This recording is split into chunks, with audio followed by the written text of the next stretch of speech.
All right. Good morning everyone. How are you all? कैसे हैं आप लोग? All right. So कौन कौन अवेलेबल है? Good morning मोहित शाह, आंगी शाह, LALB, आयुष, इरामा, कनिष्का, केतन, कृपाली, मोनिका, नीरज, निशांत वासवानी, जेनिश, प्रगति, प्रियंका, रश्मि और भी बहुत सारे लोग हैं शायद, Sandeep, Sanjana, Shrihari, Sudeep, Vedika, Mohammad Hashim, Ayush. Good morning everyone. अगर मैंने किसी का नाम नहीं लिया तो ऑफेंड मत हो जाना, क्योंकि सबका नाम लेना अभी पॉसिबल नहीं है। एनीवेज, और इसके अलावा good morning, good afternoon, good evening to everyone. जो बच्चे ये लेक्चर बाद में देखेंगे, I mean to say GDPD students को good morning, good afternoon, good evening. So yes, हम शुरुआत कर रहे हैं आज अपने नए बिगिनिंग से, और वो है CA final financial reporting FR, नया सिलेबस। आप सबका अटेम्प्ट अलग अलग सालों में होगा, अलग अलग डिफरेंट अटेम्प्ट्स होंगे। और हम जो ये पर्टिकुलर बैच शुरू कर रहे हैं, ये आने वाले सारे अटेम्प्ट्स के लिए कर रहे हैं। आज मैं बताऊंगा पूरी चीजें क्या क्या होने वाली हैं, आज के इस सेशन में क्या चीजें होगी। मैं सब कुछ आपको आज सिलेबस के बारे में बताऊंगा, किस तरीके से हम आगे बढ़ने वाले हैं वो सब चीजें बताऊंगा, और कुछ बेसिक्स पर बातें करेंगे। बेसिक्स मतलब पढ़ाई करेंगे, पढ़ाई भी होगी, और पढ़ाई से पहले पूरा एक स्ट्रक्चर, किस तरीके से हमारी क्लासेस चलेंगी, उन सब चीजों पे बातें चलेंगी।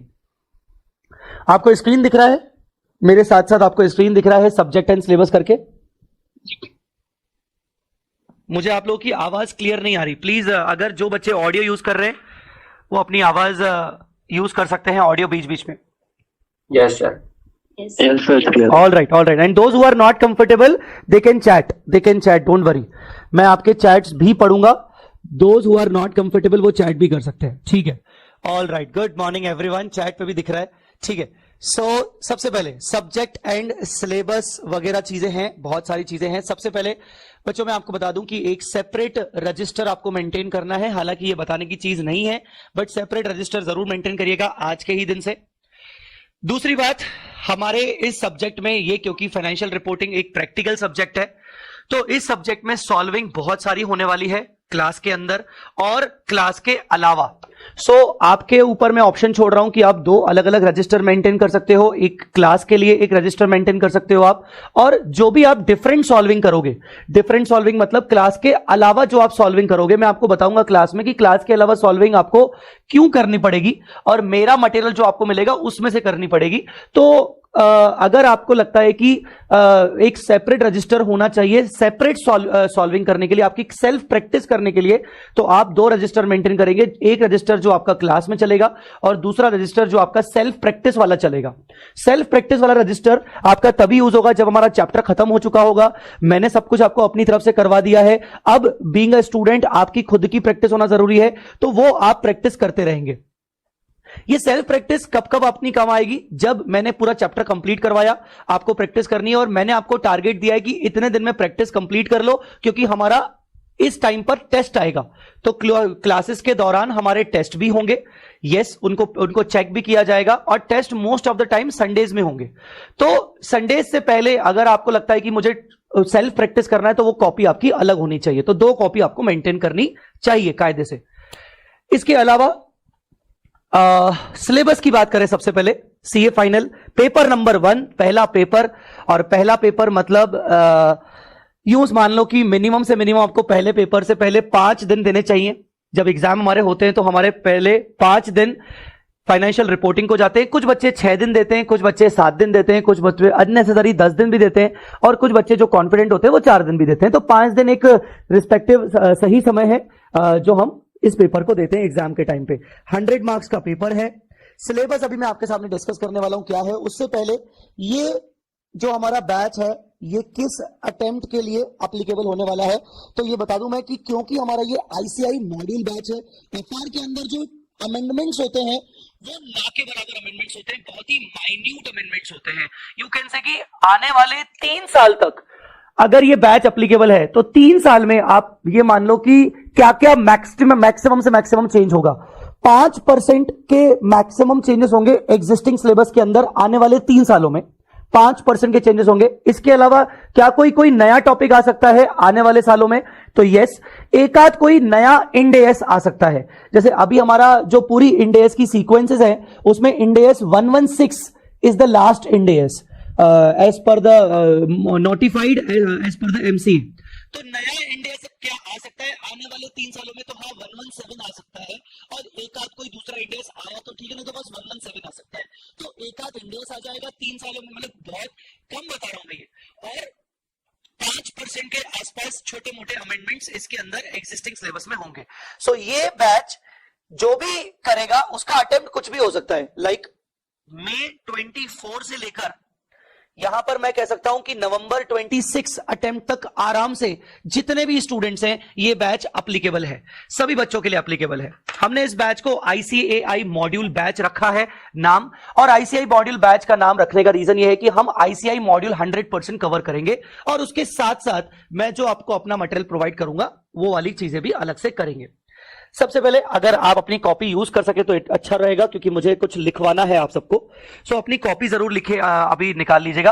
फाइनेंशियल रिपोर्टिंग पेपर नंबर 1, हम इसके अंदर क्या क्या करने वाले हैं? सर हमारे सिलेबस में क्या इंड एएस और इंड एएस के अलावा भी कुछ है? यस, हमारे सिलेबस में मोर ओवर हमारा जो सिलेबस है वो 90% कह सकते हैं, 100 मार्क्स में से 90 मार्क्स का पेपर जो रहने वाला है वो इंड एएस का रहने वाला है। 90 मार्क्स। 10 मार्क्स का पेपर इंड एएस तो नहीं, पर इंड एएस से रिलेटेड रहेगा। जैसे इंस्टीट्यूट ने जो नया कॉन्सेप्ट, जो नए 2 चैप्टर लाए हैं वो एथिक्स से रिलेटेड 1 चैप्टर लाया है, पर इंड एएस का ही कंप्लायंस करते वक्त हमें एथिक्स को कैसे फॉलो करना है, ठीक है ना। आप अपने क्लाइंट प्लेस पर हो और आप इंड एएस उसने पूरे प्रॉपरली कंप्लाई नहीं किया है, अब यहां पर आपका क्या रोल आता है, ठीक है ना। अभी तक तो क्या है, एज ए स्टूडेंट मैं आपसे पूछूं कि बेटा देखो सही फॉलो किया है कि नहीं, आप बोलोगे हाँ हाँ सर ये तो गलत है, ऐसा नहीं होना चाहिए। Now this is not the word properly. अगर इंस्टीट्यूट अपने से पूछेगा कि भैया इस पे आप कमेंट करिए अपने एज ए चार्टर्ड अकाउंटेंट होके, तो आपको एथिक्स को ध्यान में रखते हुए आपको कुछ आंसर्स राइटिंग करने पड़ेंगे। तो वो जो एक नया चैप्टर आया वो इंड एएस से रिलेटेड है, पर नॉट इन इंड एएस, वो इंड एएस नहीं है पर इंड एएस से रिलेटेड है। दूसरा चैप्टर उन्होंने इंफॉर्मेशन टेक्नोलॉजी से रिलेटेड निकाला है। पहले कभी आप उसको सीए इंटर में ईआईएस करके आपका एक सब्जेक्ट हुआ करता था, ईआईएस सब्जेक्ट सबको पता होगा, सीए इंटर के अंदर ईआईएस करके जो अब नहीं रहा है न्यू सिलेबस में, उस चैप्टर उस पर्टिकुलर सब्जेक्ट से एक चैप्टर निकाला गया है बेसिकली, वहां से एफआर में डाला गया है बेसिकली। तो ये जो पेपर है इसके अंदर हम सारे इंड एएस पढ़ेंगे, हम इनडेप्थ अंडरस्टैंडिंग करेंगे पूरे के पूरे सिलेबस में। इनडेप्थ का मतलब ये होता है कि हम सब कुछ करेंगे, लाइन टू लाइन पढ़ेंगे, और अगर आईसीआई के मॉड्यूल में 2-2, 3-3 पैराग्राफ्स हैं एक पर्टिकुलर कॉन्सेप्ट को समझाने के लिए, तो एट द सेम टाइम मेरा जो कॉन्सेप्ट बुक आपको दिया जाएगा वो बहुत ही सिंप्लीफाइड लैंग्वेज में है, वो सब कुछ कवर करके मिलेगा, बट वो सिंप्लीफाइड लैंग्वेज में और वो टू द पॉइंट है, तो वो भी आपको प्रोवाइड होगा ताकि हम हमारा समय बचा सके। अब मान लो एक पैराग्राफ है जो कि 3-3, 4-4 पैराग्राफ 3-3, 4-4 पेजेस में कवर हो रहा है। Due to the time constraint हमें पता है कि ये पर्टिकुलर पॉइंट को हम शॉर्ट भी कर सकते हैं, इसका इतना भी रेलेवेंस नहीं है, तो उसको मैं कॉन्सेप्ट बुक से भी साथ साथ में पढ़ाऊंगा। और उसका रीजन है कि भैया हमें मॉड्यूल भी इसलिए पढ़ना है और कॉन्सेप्ट बुक भी साथ में इसलिए पढ़ना है ताकि हम एमसीक्यूज भी सॉल्व कर सकें, हमें एमसीक्यूज पे भी काम करना है आगे चल के। तो हमारे सिलेबस में क्या क्या चीजें होने वाली है ध्यान से देखिएगा। सबसे पहले पूरा ये कंटेंट है हमारे सिलेबस का। The number 1 point they have introduce is introduction to general purpose financial statements as per Indian accounting standards. मतलब इस पर्टिकुलर चैप्टर में हम शेड्यूल 2 जो बैलेंस शीट पी&एल का फॉर्मेट है शेड्यूल 2 का, उसके अंदर 3 डिवीजन होते हैं, डिवीजन 1, डिवीजन 2, डिवीजन 3। तो डिवीजन 2 जो होता है वो इंड एएस रिलेटेड होता है, वो हम पढ़ेंगे हमारे सिलेबस में।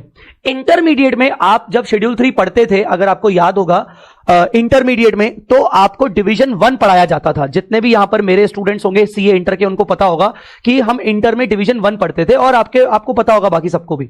यहां पर डिवीजन 2 एप्लीकेबल है, और इसके साथ साथ फाइनेंशियल स्टेटमेंट्स बनाने के लिए गाइडेंस नोट भी हमारे सिलेबस में डाला गया है। तो this is the first chapter, this is the basics basically. The second chapter is conceptual framework for financial reporting. Ind AS जब ड्राफ्ट होता है, जब इंड एएस को ड्राफ्ट किया जाता है तो उसके कुछ बेसिक फाउंडेशंस होते हैं, जैसे कि असेट का मतलब क्या होता है, लायबिलिटी का मतलब क्या होता है, income, liability sorry income, expenses, equity, इन सब का मतलब क्या होता है? तो इन सब के मीनिंग्स को इंड एएस में कवर नहीं किया गया है। जब इंड एएस बनाया जाता है तो उसका एक बेसिक फाउंडेशन तैयार किया गया कंसेप्चुअल फ्रेमवर्क के नाम पर। और कोई चीज अगर, जैसे मैं मान लीजिए एक क्लाइंट हूं, मुझे इंड एएस का कंप्लायंस करना है, पर मुझे मेरा ट्रीटमेंट किसी इंड एएस के अंदर नहीं मिल रहा है। कंसेप्चुअल फ्रेमवर्क हमें तब काम आएगा जब हमें कोई पर्टिकुलर अकाउंटिंग ट्रीटमेंट किसी इंड एएस में नहीं मिल रहा है। अब मान लीजिए मैंने कोई ऐसा ट्रांजैक्शन किया जिसका ट्रीटमेंट किसी इंड एएस में अवेलेबल ही नहीं है। अब मैं क्या करूं? मेरे पास एक फ्रेमवर्क है, एक बेसिक फाउंडेशन मुझे बना के दिया गया है। किसने दिया गया है? आईसीएआई ने। इंड एएस बनाने के लिए आईसीएआई की जो एएसबी अकाउंटिंग स्टैंडर्ड बोर्ड है वो भी इस बेसिक फ्रेमवर्क का यूज करते हैं। जब भी कोई इंड एएस बनता है तो वो इस बेसिक फ्रेमवर्क फाउंडेशन को यूज करते हैं। तो ये पर्टिकुलर फ्रेमवर्क को मैं यूज कर सकता हूं किसी भी ट्रीटमेंट के लिए, अगर मुझे ट्रीटमेंट किसी स्टैंडर्ड के अंदर नहीं मिल रहा है। तो ये पर्टिकुलर चैप्टर आपके सीए इंटर में भी था, और वहां वो चैप्टर का नाम था conceptual framework for financial reporting under AS. वो था for the preparation and presentation of financial statement as per AS. यहां आ गया एज पर इंड एएस। ज्यादा फर्क नहीं है, थोड़ा सा माइन्यूट सा डिफरेंस है। तो ये चैप्टर को रिपीट किया गया है, आपके इंटर में भी था, यहां पर आपके फाइनल में भी है। ठीक है, तो शेड्यूल 3 भी आपके इंटर में था, पर डिवीजन 1 था, यहां डिवीजन 2 है। अब यहां से आप देखोगे कई सारे इंड एएस आपके यहां पर एप्लीकेबल है। आप जानते हो टोटल मिला के कितने इंड एएस है? कोई जवाब देना चाहेगा? टोटल कितने इंड एएस, टोटल कितने इंड एएस एमसीए ने नोटिफाई करके रखे? टोटल एमसीए ने कितने इंड एएस नोटिफाई करके रखे? Anybody? I think sir 36 Ind AS है शायद। 39 बोला अतुल ने, रोशनी ने 35 बोला, आपने किसी ने बोला 36। ओके, 40 ऋतिक भगत 40। अच्छा, सो मैं बता दूं कि अभी तक 39 इंड एएस नोटिफाइड है। 39 इंड एएस नोटिफाइड है, माइनस जो हमारे सिलेबस में अप्लीकेबल नहीं है वो है 4 इंड एएस हमारे सिलेबस में अप्लीकेबल नहीं है। ठीक है, इंड एएस 29 नहीं है, इंड एएस 104 नहीं है, इंड एएस 106 नहीं है, और इंड एएस 114 नहीं है। तो कुल मिला के हमारे सिलेबस में 35 इंड एएस है। 35, ठीक है ना, हमारे सिलेबस में 35 इंड एएस एप्लीकेबल है। रोशनी ने 35 बोला था, पर वो सिलेबस वाले 35 है। नोटिफाइड एएस इंड एएस 39 है। तो ये सारी लिस्ट है आपके सामने पूरे इंड एएस की। एक एक इंड एएस का मैं नाम लेते जाऊंगा तो 2 घंटे उसी में खत्म हो जाएंगे। कोई सभी सेंस नहीं है। मैं जब आपको सिलेबस अपने हिसाब से लिखवाऊंगा तो तब मैं आपको बताऊंगा। ये पूरी लिस्ट है आपके सामने, उन्होंने इंड एएस के दिए हैं। ठीक है ना, उन्होंने किस तरीके से कवर किए ये जरूर अपन देख सकते हैं।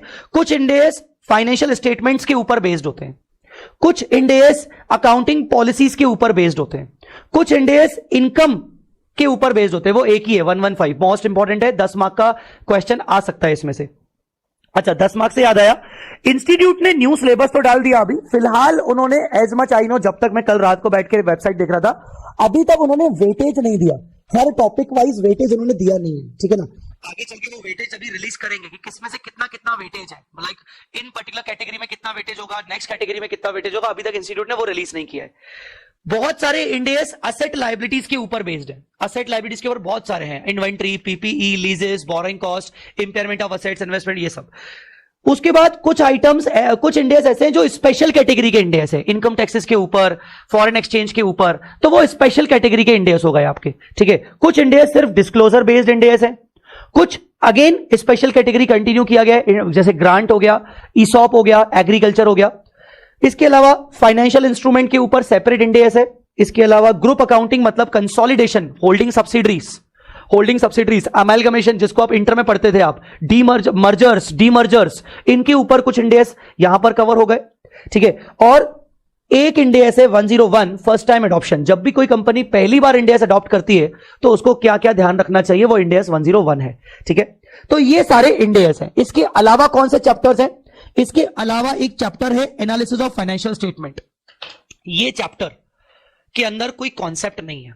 Analysis of financial statement basically सबसे लास्ट में मैं पढ़ाता हूं हमेशा। रीजन, ये जो चैप्टर है एनालिसिस ऑफ फाइनेंशियल स्टेटमेंट, इसके अंदर जो क्वेश्चन आएगा, बहुत मजेदार चैप्टर है, बहुत मजेदार।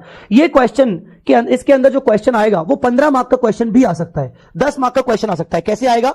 आपको देगा एक फाइनेंशियल स्टेटमेंट और बिल्कुल रियल लाइफ सिचुएशन देगा आपको कि भाई आपका क्लाइंट है, वो एएस से इंड एएस में चला गया, वो पहले एएस फॉलो कर रहा था और अब वो एएस से इंडेस में चला गया और अब ये उसकी बैलेंस शीट है इंडेस वाली।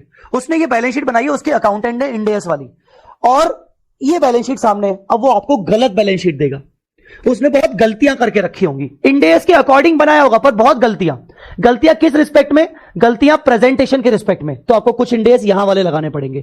गलतियां इनकम को रिकॉग्नाइज करने के रिस्पेक्ट में, गलतियां असेट लायबिलिटीज के ट्रीटमेंट के रिस्पेक्ट में, उसने अकाउंटिंग पॉलिसी फॉलो करने के रिस्पेक्ट में। तो वो आपको एक फाइनेंशियल स्टेटमेंट देगा आपके क्लाइंट का और बोलेगा कि आप अपना ये क्लाइंट समझो और इसके फाइनेंशियल स्टेटमेंट को ठीक करके दो एज पर द इंडेस। तो ये चैप्टर पढ़ने के लिए हमें सभी इंडेस की नॉलेज होना जरूरी है, सभी इंडेस की नॉलेज होना जरूरी है। मैंने इसका एक पर्टिकुलर वीडियो मैंने यूट्यूब पे डाल के रखा है, हालांकि हम तो अच्छे से क्लास में कवर करेंगे, पर मैंने यूट्यूब पे डाल के रखा है। वो यूट्यूब वाले वीडियो को बहुत जबरदस्त व्यूज आए थे, बच्चों को बहुत पसंद आया था, क्योंकि हमने इसको बहुत ही प्रैक्टिकल तरीके से किया था, एनालिसिस ऑफ फाइनेंशियल स्टेटमेंट करके। तो ये चैप्टर पूरे इंडेस के ऊपर बेस्ड है, एनालिसिस ऑफ फाइनेंशियल स्टेटमेंट। गलत बैलेंस शीट और P&L देगा, आपको सही करके देना है as a chartered accountant.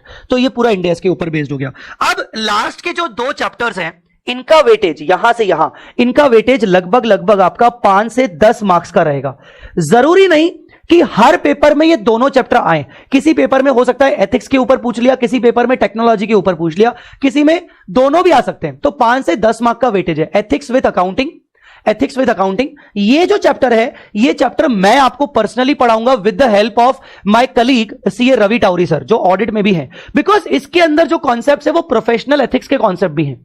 Professional ethics जो आपको पहले ऑडिट में पढ़ाया जाता था, बेसिकली ऑडिट के अंदर भी प्रोफेशनल एथिक्स है, आपके सिलेबस में होगा। सो इसमें मुझे एक ऑडिटिंग के फैकल्टी की जरूरत पड़ेगी। सो सीए रवि टाउरी सर के साथ मिलकर मैं आपके साथ चैप्टर डिस्कस करूंगा। मतलब वो आपको अपने पूरे प्रोफेशनल एथिक्स के ऑडिटर के कॉन्सेप्ट बताएंगे एंड देन उसके बाद मैं आपके साथ इसके प्रैक्टिकल अप्रोच डिस्कस करूंगा। The next chapter is technology and accounting. ये प्योर आपका EIS रिलेटेड चैप्टर है। EIS मतलब क्लाउड और दुनिया भर की चीजें, उससे रिलेटेड चैप्टर है। तो इसको मैंने देखा जब, तो आई फाउंड कि ये चैप्टर आपका पूरा का पूरा इंटरप्राइज इंफॉर्मेशन सिस्टम EIS के चैप्टर से लिया गया है। तो ये चैप्टर पढ़ाने के लिए मैं एक और फैकल्टी की हेल्प लूंगा, but at the same time question solving में मैं साथ रहूंगा आपके, क्योंकि सीधी सी बात है, अगर मुझे आपको अच्छे से गाइडेंस करना है, एक्सपर्ट नॉलेज देना है, तो ये चैप्टर के लिए कोई एक्सपर्ट होना चाहिए। अब जब मैं EIS शुरू से पढ़ाता ही नहीं हूं, तो डेफिनेटली मैं एक्सपर्ट नहीं कहला सकता। तो डेफिनेटली मैं आपको अगर पढ़ के पढ़ाऊं तो भी ना मजा नहीं आएगा आपको। इसीलिए मैं इस चैप्टर में भी किसी पर्टिकुलर फैकल्टी की हेल्प लूंगा, एट द सेम टाइम मैं भी साथ में आपको इसमें गाइड करूंगा। तो ये चैप्टर इस तरीके से, बाकी के 2 हम लास्ट में कवर करेंगे। और इंस्टीट्यूट ने क्या बोला है, सारे के सारे डिफरेंसेस नहीं, सिर्फ differences in respect of AS7 construction contract जो इंटरमीडिएट में था, AS9 मतलब रेवेन्यू रिकॉग्निशन, AS19 मतलब लीजेस आपने इंटर में पढ़ा था, और AS22 मतलब इनकम टैक्सेस। इन 4 AS को इंडेस से कंपेयर करवाया जाएगा, क्योंकि जो AS7 और 9 है वो इंडेस 15 के डिफरेंसेस में आएगा। AS19 जो है वो इंडेस 116 के डिफरेंस से आएगा, और AS22 जो है वो इंडेस 12 के डिफरेंस से आएगा। इंस्टीट्यूट इन पर्टिकुलर 3 इंडेस से रिलेशन में आपसे डिफरेंसेस भी मांगेगा, आपसे डिफरेंसेस भी पूछेगा। अब वो कैसे पूछ सकता है, कोई केस स्टडी दे दिया आपको उन्होंने, या कोई MCQ दे दिया आपको उन्होंने, और आपके सामने उस MCQ में कोई केस स्टडी डाल दिया, और वही सेम चीज कि भाई पहले वो AS फॉलो करता था, अब वो इंडेस फॉलो कर रहा है, तो इसके रिस्पेक्ट में वो डिफरेंसेस को ध्यान में रखते हुए वो कुछ क्वेश्चंस पूछ सकता है। तो सारे के सारे AS वर्सेस इंडेस के डिफरेंसेस नहीं है, सिर्फ ये पर्टिकुलर 3 इंडेस के डिफरेंसेस 4 AS से रिलेटेड में है, ये आपको करना पड़ेगा। इंस्टीट्यूट ने ऑलरेडी लिख लिया कि अगर आगे चल के कोई नया इंडेस आया और अगर उसको हमने अप्लाई किया तो वो आपके सिलेबस में भी आएगा। मैंने आपको बता दिया कि आने वाले टाइम में एक प्रपोज्ड इंडेस है, इंडेस 117 इंश्योरेंस कंपनीज के ऊपर, वो आ सकता है। उसके चांसेस कितने हैं आने वाले, कम से कम साल भर तक तो मुझे मुश्किल लग रहा है, तो इसीलिए अभी उसमें टाइम है, बहुत टाइम है। ठीक है, इसके अलावा दैट्स इट। अगर कोई अलग से इंस्टीट्यूट ने कुछ टॉपिक इंक्लूड किया, एक्सक्लूड किया, तो वो समय समय पर आपको बताता रहेगा। That's it. तो इस तरीके से हमारा ये पूरा सिलेबस है। अब आप अपनी कॉपी निकालिए, और हम फाइनेंशियल रिपोर्टिंग के सिलेबस को थोड़ा सा अलग तरीके से कवर अप करने की कोशिश करेंगे।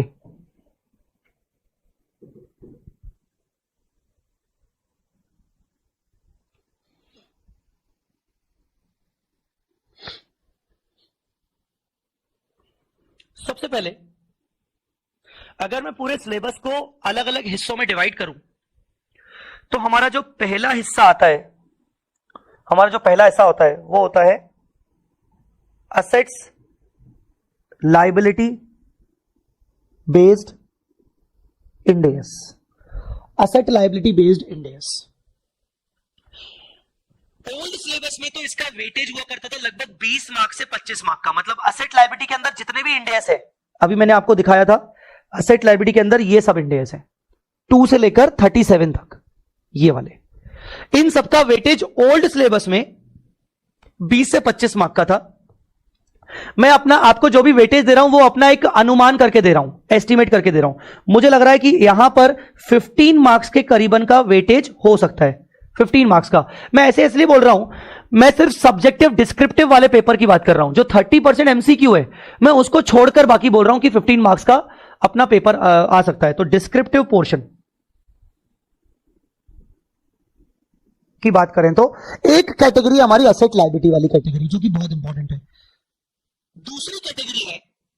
दूसरी कैटेगरी है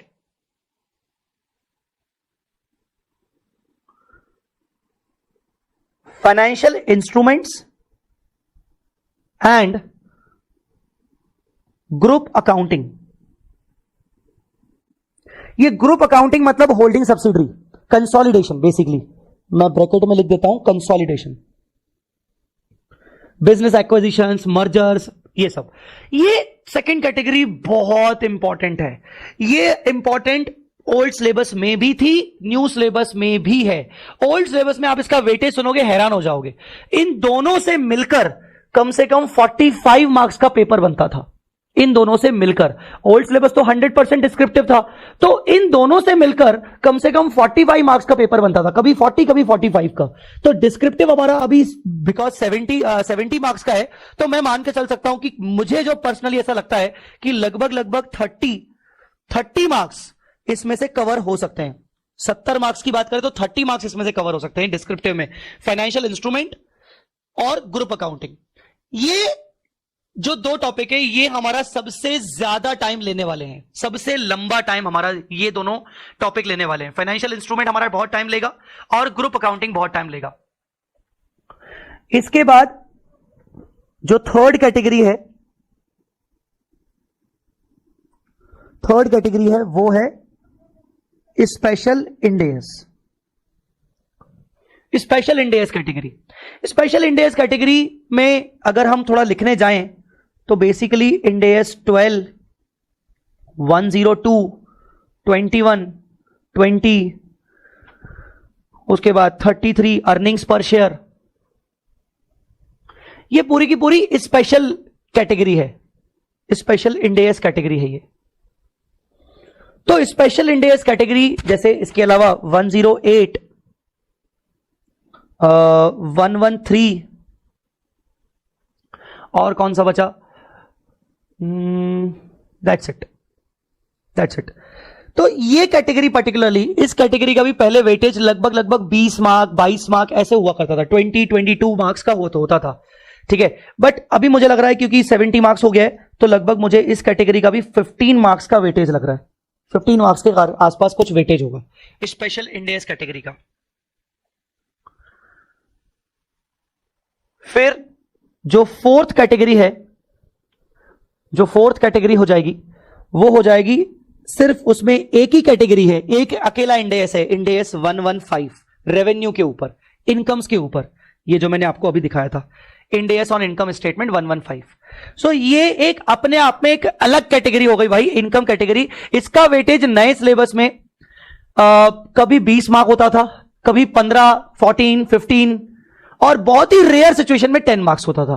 तो अगेन मैं इसको 10 मार्क्स तो दूंगा ही दूंगा। ये हो गई फोर्थ कैटेगरी। अब फिफ्थ कैटेगरी हो गई आपके miscellaneous end S. Miscellaneous end S में सब छोटे इंड एस आते हैं। इंड एस 1, ठीक है, फिर उसके बाद end S 7 cash flow statement, जो आप इंटर में पढ़ के आए पूरा रिपीटेड है, सेम टू सेम है, ठीक है ना। Ind AS 8 accounting policies, Ind AS 10 events after the reporting date, ये सब आप इंटर लेवल के जो भी इंडेस है ना वो मैक्सिमम यहां पर आपके मिसलेनियस इंडेस में आ गए। तो मिसलेनियस इंडेस का भी आप मान के चलो 15 15 30 और ये अगर हो गया तो मिसलेनियस इंडेस का भी आप मान के चलो 5 to 10 मार्क्स का कैटेगरी हो गया। और इसके अलावा अदर देन इंडेस, अदर देन इंडेस छठी कैटेगरी हो गई अदर देन इंडेस। अदर देन इंडेस में क्या क्या आ गया भाई, एक एथिक्स वाला चैप्टर आ गया, एक आईटी वाला चैप्टर आ गया, ठीक है। अच्छा, एनालिसिस ऑफ फाइनेंशियल स्टेटमेंट जो मैं बोल रहा था कि भाई बहुत मस्त चैप्टर है ये वाला एनालिसिस, ये वाला मैं इसको मिसलेनियस में ना रख के मैं इसको सब में ही कवर हो जाएगा, मतलब ये ओवरऑल इन सबसे जुड़ा हुआ है तो मैं इसको इसीलिए अलग से नहीं रख रहा हूं, ठीक है ना। इसके अलावा मान लो कंसेप्चुअल फ्रेमवर्क हो गया, कंसेप्चुअल फ्रेमवर्क, तो ये मिलके आपका 5 to 10 मार्क्स हो सकता है। इस तरीके से आपका एक 70 मार्क्स का डिस्क्रिप्टिव पेपर बन सकता है। अब ये मेरा एक अंदाजा है, ये थोड़ा बहुत ऊपर नीचे हो सकता है जब इंस्टीट्यूट अपनी तरफ से वेटेज प्रोवाइड करेगा। कुल मिला के मैं आपको ये सिलेबस क्यों लिखवा रहा हूं, ताकि आपको इंपॉर्टेंट समझ में आ जाए। हमें हमारे सिलेबस के अंदर ये पता होना चाहिए कि यार कौन सी चीजें बहुत ज्यादा इंपॉर्टेंट है, फोकस करना है, और कौन सी चीजें थोड़ी सी इंपॉर्टेंट कम है। तो हमारे लिए ये 4 कैटेगरी बहुत इंपॉर्टेंट है, बहुत ज्यादा फोकस करने वाली कैटेगरीज हैं। और मिसलेनियस इंडेस है जिसमें क्वांटिटी बहुत ज्यादा है, बहुत इंडेस है इसके अंदर, 7-8 इंडेस है, बट ओवरऑल इसका जो वेटेज होगा वो बहुत कम होगा, 10 मार्क के अंदर होगा। अदर देन इंडेस तो डेफिनेटली वो 10 मार्क के अंदर अंदर ही है। सो ऑल इन ऑल ये सब कुछ हमारे पूरे इंडेस सिलेबस में है। आज के दिन मैं ये रिक्वेस्ट करना चाहूंगा कि जो भी बच्चे लाइव में जुड़ रहे हैं या मेरे साथ जुड़ते रहेंगे, आपसे एक रिक्वेस्ट है बच्चों, क्योंकि मैं पिछले 2 साल से लाइव क्लासेस ले रहा हूं, उससे पहले मैं फेस टू फेस क्लासेस लेता था, तो फेस टू फेस में मोस्टली क्या है बच्चों की रेगुलरिटी होती है, बट 2 साल से फेस टू फेस लेना मैंने बंद कर दिया है सीए फाइनल में।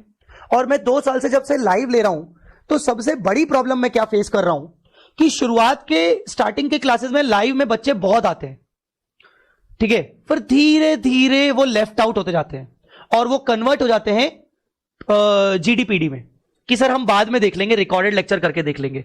ये भी ठीक है, अगर वो बच्चे डेली एक एक लेक्चर रिकॉर्डेड देख रहे हैं वो भी ठीक है, पर मैंने कई बच्चे देखे हैं, 50% स्टूडेंट्स आई हैव सीन जो लाइव से जीडीपीडी में कन्वर्ट होते हैं और जीडीपीडी के बाद उनके एक एक महीने में सिर्फ 5-5, 6-6 लेक्चर्स होते हैं।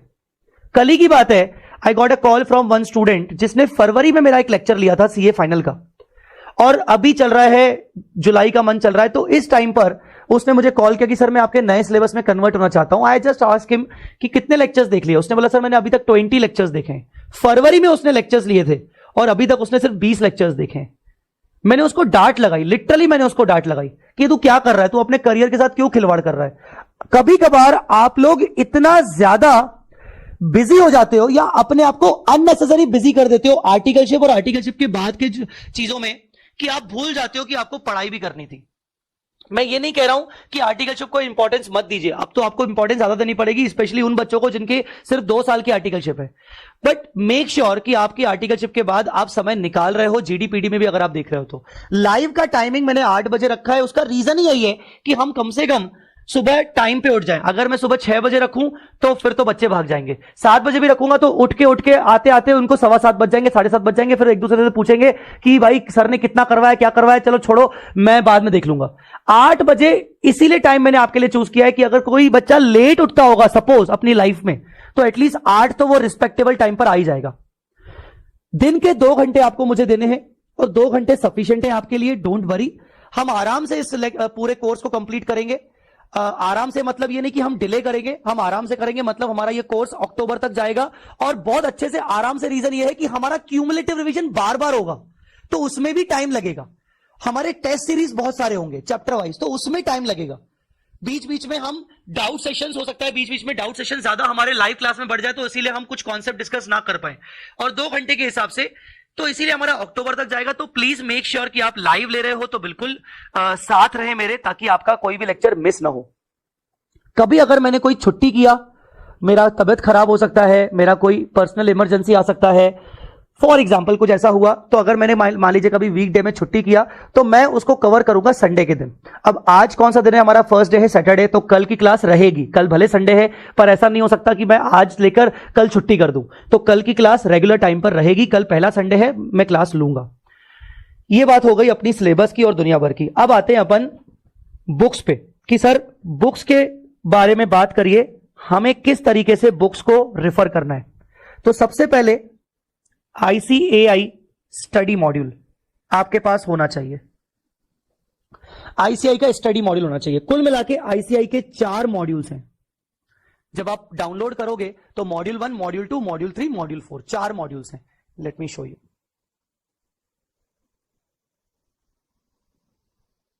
ये देखिए, CA final paper number 1 financial reporting new scheme, इसमें उन्होंने 4 मॉड्यूल्स दिए। मॉड्यूल 1, फिर मॉड्यूल 2, फिर उसके बाद मॉड्यूल 3 और module number 4।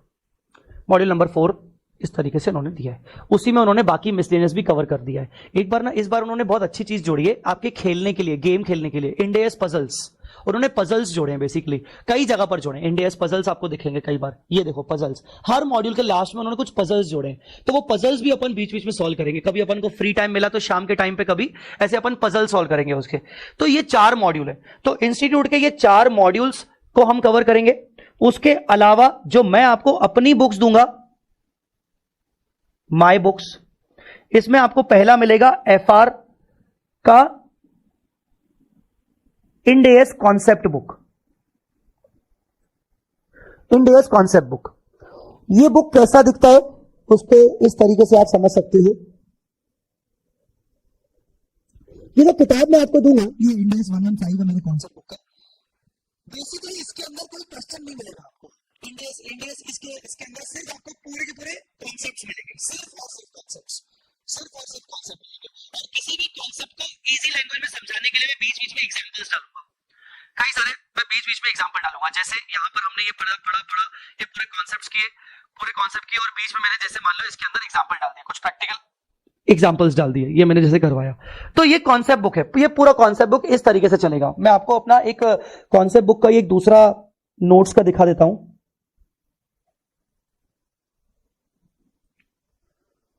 For example, yes, concept book आपको क्यों मिलेगी? मैंने मान लो आपको कोई टॉपिक पढ़ाया, ICAI के मॉड्यूल से। अब मेरी आदत है कि मैं जब भी कुछ पढ़ाऊंगा, क्योंकि प्रैक्टिकल सब्जेक्ट है, मुझे समझाना है तो मुझे उसका आपको प्रैक्टिकल देना पड़ेगा।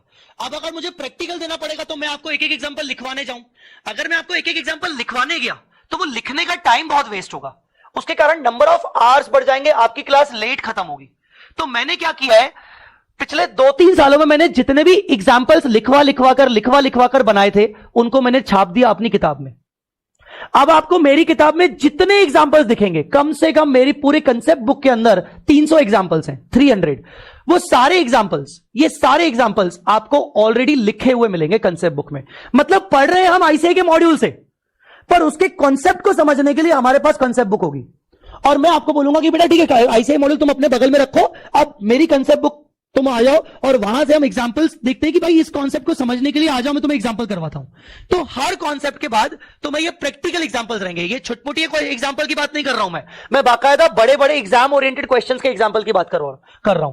तो हर कॉन्सेप्ट के बाद, जैसे ये मैंने ऊपर कॉन्सेप्ट करवाया, एग्जांपल खत्म, फिर ये वाला कॉन्सेप्ट करवाया, वापस से एग्जांपल शुरू, ऐसे आप देखोगे हर कॉन्सेप्ट के नीचे आपको एग्जांपल्स मिलेंगे, हर कॉन्सेप्ट के नीचे। और अगर कहीं कहीं मुझे लगेगा कि यार इसके कॉन्सेप्ट के नीचे एग्जांपल नहीं है, तो मैं आपको वो एग्जांपल लिखवाऊंगा। जैसे मैंने ये वाला एग्जांपल लिखवा दिया, मैंने ये सॉल्व करवा दिया।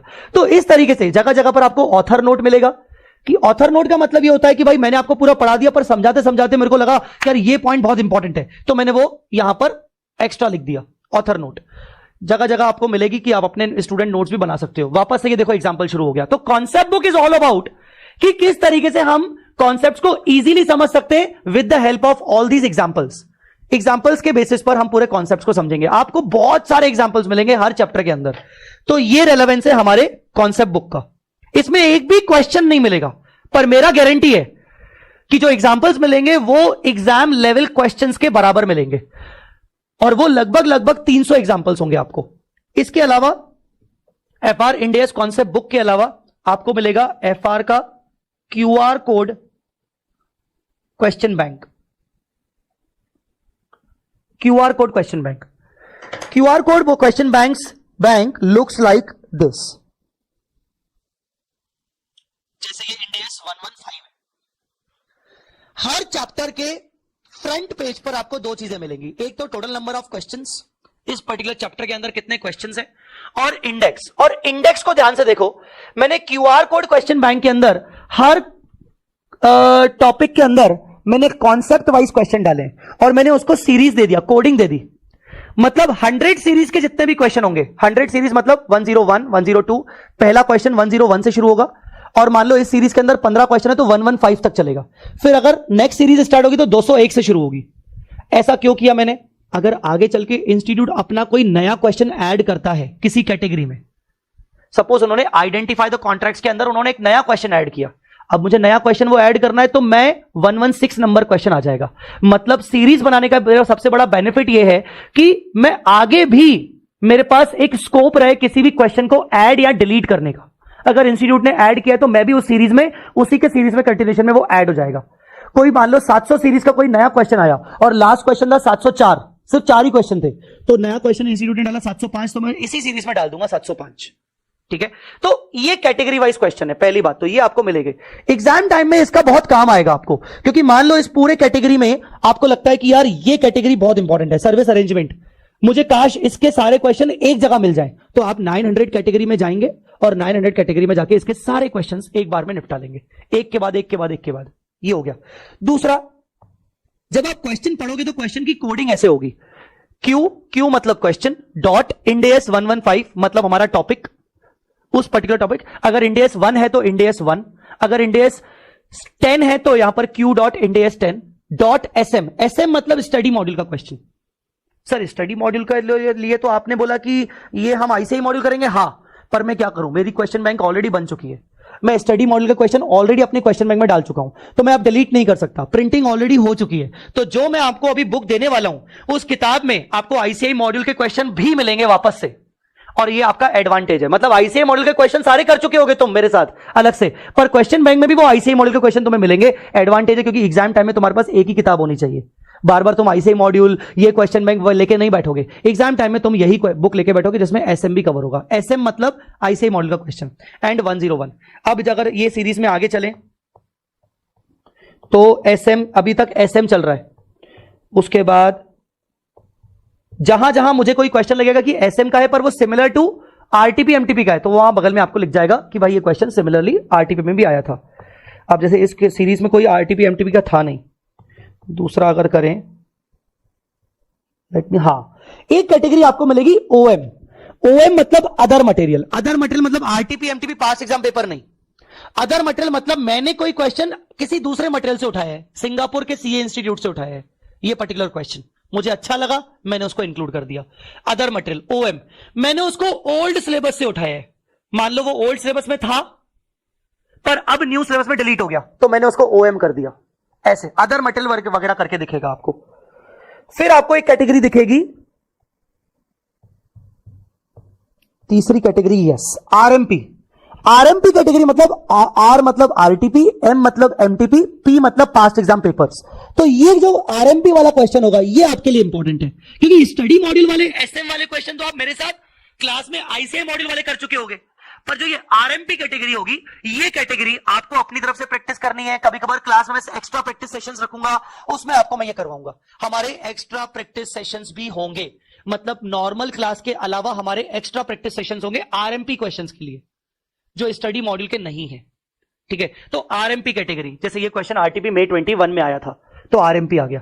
तो ऐसे मैंने 3 कैटेगरी बना दी, एसएम मतलब आईसीआई मॉड्यूल, ओएम मतलब अदर मटेरियल, कोई ओल्ड सिलेबस का, सिंगापुर इंस्टीट्यूट का कहीं सा, और या फिर मेरा बनाया क्वेश्चन, और आरएमपी मतलब आरटीपी एमटीपी पास एग्जाम पेपर। आरएमपी कैटेगरी आपको इस पर्टिकुलर बुक के अंदर बहुत ज्यादा दिखेगी और वो आपको सेल्फ प्रैक्टिस करनी पड़ेगी, जिसमें मैं भी आपको साथ दूंगा। ठीक है, ये चीज हो गई। एक और बात बता दूं, अब ये जो किताब आपके सामने खुली ये वर्जन 4 है, आपको वर्जन 5 मिलेगा, आगे चल के वर्जन 5 का वर्जन 6 भी हो सकता है आगे, पर मैं वर्जन 5 की बात कर रहा हूं। उसका रीजन ये है कि version 5, wait a minute, yes, version 5 कुछ इस तरीके से दिखेगा, ये ब्लैक एंड व्हाइट है, आपको कलर मिलेगा, डोंट वरी। वर्जन 5 के अंदर आपको क्यूआर कोड मिलेंगे, जो मेरी बुक का नाम है QR code question bank. Version 5 में क्यूआर कोड मिलेंगे और आने वाले सारे वर्जन्स में क्यूआर कोड मिलेंगे। अब वो आने वाले वर्जन्स बदलेंगे क्यों? क्योंकि जैसे जैसे अटेम्प्ट होते जाएंगे तो ये बुक पुरानी होती जाएगी, तो मुझे वर्जन्स बदलने पड़ेंगे। नए क्वेश्चन आएंगे तो उनके क्यूआर कोड होंगे नहीं, तो मुझे उनका रिकॉर्डिंग करना पड़ेगा, मुझे उनको क्यूआर कोड बनाना पड़ेगा, तो ये क्यूआर कोड आएंगे। अब होगा क्या, जो हमारी एक्स्ट्रा प्रैक्टिस होगी उसमें आपकी भी रिस्पॉन्सिबिलिटी है, मेरी भी रिस्पॉन्सिबिलिटी है। अगर बगल में क्यूआर कोड है मतलब आपकी रिस्पॉन्सिबिलिटी है, मतलब वो क्वेश्चन आपको खुद से ट्राई करना है, क्योंकि मैं आपको सारे कंसेप्ट करा चुका हूंगा, हम आईसीआई मॉड्यूल के सारे क्वेश्चंस कर चुके होंगे। अब आरएमपी का क्वेश्चन और बगल में क्यूआर कोड है, तो ये क्वेश्चन आपको खुद ट्राई करना है। जहां भी आप अटकोगे आप इसको स्कैन करोगे और इमीडिएटली मैं आपके सामने आ जाऊंगा और आपको वो क्वेश्चन सॉल्व करवाऊंगा। मतलब आरएमपी क्वेश्चन मैंने सॉल्व करवाए हैं तो ये क्यूआर कोड के बेसिस पर आप इसको कर सकते हो। पर किसी किसी आरएमपी क्वेश्चन के बगल में अगर क्यूआर कोड नहीं है, इसका मतलब वो मैं करवाऊंगा। गाइस, मैं बहुत देर से कुछ कुछ बोलता जा रहा हूं, अभी आपको सब चीजें क्लियर हो रही है कि नहीं, समझ में आ रहा है कि नहीं? Use your audio if possible, otherwise chat पे आ सकते हो। Yes sir. ऑल राइट, ठीक। So RMP is your responsibility and my responsibility also. But कैसे मैंने इसको बांटा है, जिस जिस क्वेश्चन के बगल में क्यूआर कोड है वो आपकी रिस्पॉन्सिबिलिटी है, क्योंकि सेल्फ प्रैक्टिस जरूरी है। मैं कितने भी क्वेश्चन आपको करवा लूं, मैं आपको 2000 क्वेश्चन करवा लूं, आपको कॉन्फिडेंस नहीं आएगा तब तक जब तक आप 2001 नंबर क्वेश्चन खुद से ना करो। और आप करोगे तो इसका मतलब ये नहीं कि आप पहली बार में कर लोगे, आप गिरोगे, आप डेफिनेटली गिरोगे, आपको मजा नहीं आएगा, आपको लगेगा यार क्वेश्चन बन नहीं रहा, क्योंकि प्रैक्टिस लगेगी। और जहां जहां गिरोगे वहां वहां मेरा क्यूआर कोड आप यूज कर सकते हो। सर क्यूआर कोड को कैसे यूज करना है हम सब जानते हैं, गूगल लेंस वगैरह आपके सबके मोबाइल में होगा। अगर किसी के पास आईफोन है तो नॉर्मल कैमरा अगर प्लेस करोगे इसके ऊपर तो वो ओपन कर देगा, नॉर्मल कैमरा। किसी के पास आईफोन है तो, किसी के पास अगर एंड्रॉइड है तो गूगल लेंसेस ओपन कर दीजिएगा। आप अपनी एंड्रॉइड फोन में गूगल लेंस आता है एक बाय डिफॉल्ट, अगर नहीं है तो आप प्ले स्टोर से डाउनलोड कर लीजिएगा। इसको जैसे ही स्कैन करोगे, if you want you can scan, आप स्कैन करिए, सीधा सीधा अपना फोन इसके ऊपर रखिए, स्कैन करके देखिए, आपको समझ में आ जाएगा। Please do it right now.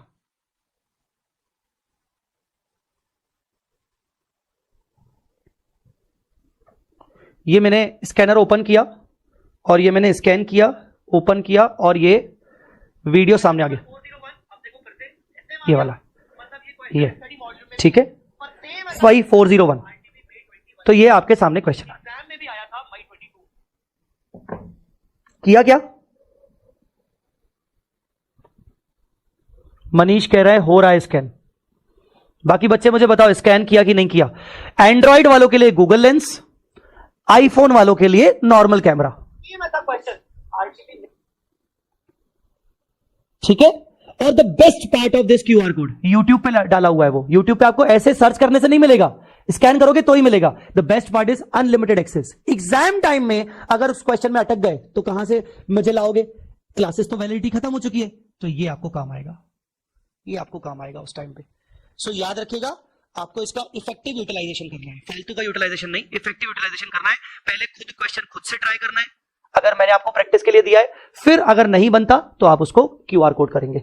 I hope आपको ये क्यूआर कोड क्वेश्चन बैंक समझ में आ गई होगी। मैं तो वेट कर रहा हूं आपके कमेंट्स का कि आपको ये कॉन्सेप्ट कैसा लगा, मुझे जरूर बताओ। और अभी के अभी बताओ, बहुत मेहनत की है यार मैंने और मेरी टीम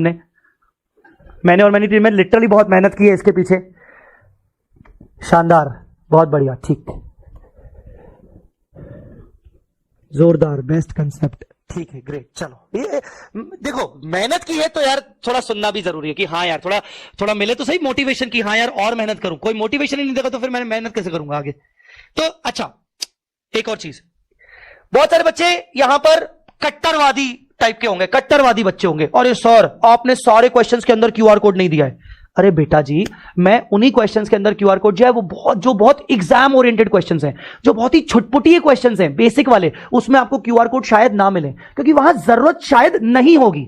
बट जो एग्जाम ओरिएंटेड क्वेश्चन है, एग्जाम टाइम में हम जो करके जाएंगे, उसमें आपको क्यूआर कोड मेरा विश्वास है मिलेगा। और अगर आपको नहीं मिला तो वो आपका भाई आपको करवाएगा, वो मैं करवाऊंगा, वो मेरी रिस्पॉन्सिबिलिटी होगी। And this is the reason why I am saying this is the ICI module batch. मतलब आईसीआई मॉड्यूल करवाने की जिम्मेदारी मेरी। एक्स्ट्रा कम से कम ये क्यूआर कोड के अगर नंबर ऑफ आवर्स निकालूंगा तो कम से कम अपना ये 100 से 120 आवर्स निकलेंगे, जो कि आपको सेल्फ प्रैक्टिस में काम आएगा। ये आपको खुद से काम आएगा। This is excellent and efforts are well seen in the books QR code concept, very good. Even मतलब not only the QR code, आपको आगे इसका इंपॉर्टेंस आपको यहां समझ में आएगा जब आप ये पर्टिकुलर चैप्टर जब रिवाइज करोगे ना, तो आप कैटेगरी वाइज आपको मजा आएगा कि हाँ यार ये कैटेगरी के क्वेश्चन कर लेते हैं। एनीवेज, सो ये किताब मिलेगी। तीसरी किताब जो हमारे क्लास में ही हमें लगेगी, that is eagle view chart book. Eagle view chart book looks like this. हर चैप्टर, हर इंडेस को चार्ट्स के फॉर्म में कवर किया गया है। इंटर में भी मेरी ऐसे एएस की चार्ट बुक आती थी, जो बच्चे इंटर मुझसे यहाँ पे जो बैठे होंगे पढ़े होंगे, कौन कौन से बच्चे मेरे से इंटर पढ़ चुके हैं, मेरे इंटर के यूट्यूब क्लासेस वगैरह कुछ ना कुछ किसी न तरीके से हेल्प ले चुके हैं, प्लीज मुझे चार्ट पे बताओ। तो ये सारे कॉन्सेप्ट्स आपको ये चार्ट बुक के फॉर्म में मिलेंगे। सैंडी, साहिल, कृपाली, प्रियंका, मिताली, मोहित, अच्छा मनीष, चार्ट बुक हेल्प की थी, सुदीप, मितांशी, किरण, हितेन, अच्छा, ठीक। तो ये चार्ट बुक आपको मिलेगी। सर ये चार्ट बुक क्या हमें खुद को पढ़नी है? नहीं, खुद को तो बाद में पढ़नी है, हम इसका क्यूमुलेटिव रिवीजन क्लासेस के अंदर करेंगे, क्यूमुलेटिव रिवीजन करेंगे क्लासेस के अंदर। तो ये चार्ट बुक आपको मिलेगी। अब सर ये बताओ, आपने बोल तो दिया कि ये सब किताबें मिलेंगी, सर कब मिलेंगी? हाँ, ये इंपॉर्टेंट है। लाइव वाले बच्चों को बता दूं कि इसका फर्स्ट शिपमेंट, ये वीडियो, ये जो मैं बात बोल रहा हूं, ये रेलेवेंट सिर्फ आने वाले कुछ दिन के लिए है। अगर ये वीडियो यूट्यूब पे जब जाएगा और बच्चे इसको डेमो की तरह देखेंगे, तो प्लीज कृपया करके इस वाली बात को ध्यान मत दीजिएगा, क्योंकि अभी फिलहाल जब ये बैच शुरू हुआ है तो बुक्स पार्शियल शिपमेंट के पार्ट में मिलेंगी, क्योंकि नया सिलेबस, कुछ हल्के फुल्के बदलाव। तो मेरा वॉल्यूम 1 तैयार हो रहा है, तो फर्स्ट शिपमेंट मैं आपको वॉल्यूम 1 ऑफ कॉन्सेप्ट बुक और volume one of QR code question bank, ये दो चीजें मिलेंगी। अगर पॉसिबल हो पाए तो चार्ट बुक भी दे दूंगा, अगर पॉसिबल नहीं हो पाए तो चार्ट बुक शायद ना दूं। मैं चार्ट बुक का हो सकता है सेकंड शिपमेंट में दूं। तो फर्स्ट शिपमेंट में आपको ये दो का वॉल्यूम 1 मिलेगा। बाकी वॉल्यूम कंसेप्ट बुक में मोटा मोटी 2 वॉल्यूम होने वाले हैं। अगर ज्यादा कुछ हुआ तो वॉल्यूम 3 बहुत पतला होगा, नहीं तो दो वॉल्यूम, और QR कोड में भी 2 ही वॉल्यूम है। तो सेकंड वॉल्यूम बाद में आएगा, और वो बाद में आएगा तो उसके चैप्टर्स भी हम बाद में कवर करेंगे। और eagle view chart book depend करता है मेरे ऊपर कि कितना तैयारी हो पाएगी, उसके हिसाब से मैं आपको दे दूंगा फर्स्ट वॉल्यूम के साथ, नहीं तो सेकंड वॉल्यूम के साथ।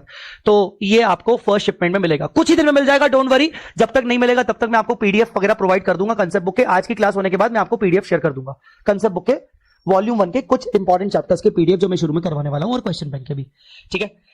आईसीआई का स्टडी मॉड्यूल, प्लीज आपसे रिक्वेस्ट कर रहा हूं, अपना फाइनल का रजिस्ट्रेशन करवा लीजिए। आप वेट मत करिए कि 6 महीने बाद, 1 साल बाद करवाएंगे, रजिस्ट्रेशन करवा दीजिए, नई किताबें बुलवा लीजिए, नहीं तो अननेसेसरी आपका प्रिंटिंग कॉस्ट लगेगा, ठीक है। 4 मॉड्यूल का प्रिंटिंग कॉस्ट आपका जाएगा लगभग 1000 रुपए, ठीक है। तो क्यों आप 1000 रुपए एक्स्ट्रा खर्च कर रहे हो? अगर खर्च करने हैं, आपको रजिस्ट्रेशन बाद में ही करवाना है, तो 1000 रुपए खर्च करके आप प्रिंटिंग करवा लो, और अगर नहीं तो आप आईसीआई का मॉड्यूल प्लीज कृपया करके बुलवा लो, ठीक है। तो ये आपको बुक्स के फॉर्म में रहेगा। हमारी पढ़ाई कैसे होगी? जैसे ये मॉड्यूल है आईसीआई का, ये आईसीआई का न्यू सिलेबस का मॉड्यूल है। अब हमारे जो कॉन्सेप्ट डिस्कस होंगे, जैसे इंट्रोडक्शन हुआ, मैंने कई जगह पर येलो मार्किंग करके रखी है। मैं पहले से ही येलो मार्किंग करके रखूंगा, ताकि क्लास में आने से पहले मेरी तैयारी हो चुकी होगी। अगर मार्किंग नहीं होगी तो मैं क्लास में मार्किंग करवाऊंगा, वो येलो आपको भी मॉड्यूल के अंदर हाईलाइटर करना है। यही रीजन है कि मैं आपको बोल रहा हूं कि प्लीज मॉड्यूल ले लीजिएगा, क्योंकि ये हाईलाइटिंग आपको बहुत काम आएगी, येलो हाईलाइटर आपको बहुत काम आएगी। मॉड्यूल से पढ़ने के 2 रीजन, पहला आपका पर्सनल सेटिस्फेक्शन। क्यों सर? मॉड्यूल कवर हो गया। भाई कुछ भी बोलो, स्टूडेंट के लिए ना आईसीआई मॉड्यूल एक बाइबल की तरह है, गीता की तरह है, कि भाई ये हो गया मतलब सब हो गया। तो एक पर्सनल सेटिस्फेक्शन देने के लिए कि हाँ यार आपका सेटिस्फेक्शन मिल गया। दूसरा, इन डेप्थ नॉलेज चाहिए, तो और एमसीक्यूज आने वाले हैं, तो एमसीक्यूज तो कहीं से भी आ सकते हैं, तो इसीलिए थोड़ा मॉड्यूल से पढ़ने से थोड़ा हेल्प होगा अपने को। तो इसका मतलब ये नहीं कि कॉन्सेप्ट बुक्स पढ़ने से हेल्प नहीं होगा, कॉन्सेप्ट बुक में भी सब कुछ कवर है, पर उसको सिंप्लीफाइड लैंग्वेज में कवर है। तो सारे कॉन्सेप्ट्स जैसे जैसे आते जाएंगे उसको मैं मॉड्यूल के सीक्वेंस में लूंगा, और एट द सेम टाइम अपनी कॉन्सेप्ट बुक साथ साथ में रेफर करूंगा कि देखो बेटा आईसीआई मॉड्यूल में ये वाला पैराग्राफ था, इतना बड़ा है, उसको मैंने समझाया, अब आ जाओ कॉन्सेप्ट बुक में, कॉन्सेप्ट बुक से मैं तुम्हें सिंप्लीफाइड करके समझाता हूं। तो मैं ये दोनों किताबें साथ साथ लेते चलूंगा, आईसीआई मॉड्यूल कंसेप्ट बुक साथ साथ लेते चलूंगा, ठीक है। कुछ नहीं है बेटा, आईसीआई मॉड्यूल करना जरूरी है, ये पर्सनल सेटिस्फेक्शन के लिए आपके लिए जरूरी है, इसलिए करवा रहा हूं। फिर जब इसके क्वेश्चंस आएंगे तो क्वेश्चन अपन आईसीआई मॉड्यूल से करेंगे, फिर आरएमपी को क्वेश्चन सेल्फ प्रैक्टिस के लिए, जैसा मैंने आपको बताया कि हमारा वो क्यूआर कोड और वो कैसे चलने वाला है, ठीक है। इसके अलावा यस यस यस मैं आता हूं बेटा। किसी ने पूछा, ऋतिक ने, आई थिंक कि ऋतिक ने पूछा है सर हैंड रिटन नोट्स का क्या होगा। हां, जो भी मैंने यहां पर लिखवाया है, जो भी मैंने यहां पर लिखवाया है, लिखवाऊंगा, वो सब हैंड रिटन नोट्स भी मिलेंगे। Handwritten notes, class notes वो मिलेंगे। कैसे मिलेंगे? सिंपल है, जैसे ही क्लास हो जाएगी मैं यहां से उसको एक्सपोर्ट मारूंगा, ये देखो एक्सपोर्ट टू ऑल, और एक्सपोर्ट मारूंगा सीधा आपके क्या बोलते हैं ग्रुप में चला जाएगा, टेलीग्राम ग्रुप पे चला जाएगा। यहां पे मैं टेलीग्राम कर दूंगा आपको, ये देखो टेलीग्राम, और ये जो भी आपके ग्रुप है यहां से ये देखो न्यू सिलेबस का ये वाला अपना ग्रुप है, फॉर एग्जांपल मैंने ये डाल दिया, मैं इमीडिएटली आपके साथ शेयर कर दूंगा। हो गया शेयर, आप देखोगे अगर आपके टेलीग्राम ग्रुप पे तो ये फाइल आ गई होगी।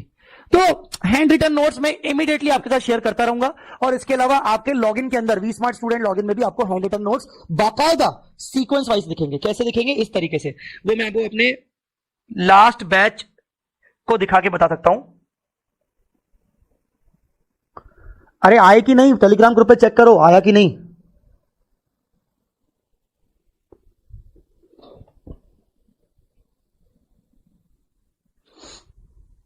ये देखो इस तरीके से अपने क्लास नोट्स, ये जैसे ये ना एक पूरा आपको ड्राइव का पूरा फोल्डर्स मिलेंगे जिसमें क्लास चैप्टर वाइज टेस्ट होगी। ये मेरी कोई दूसरी क्लास है, मैं किसी और क्लास का बता रहा हूं। चैप्टर वाइज टेस्ट का फोल्डर मिलेगा आगे चल के, जो भी मैंने टेस्ट लिए होंगे। क्लास नोट्स का फोल्डर मिलेगा, डेमो नोट्स का फोल्डर मिलेगा, और ये लेक्चर वाइज शेड्यूल मिलेगा।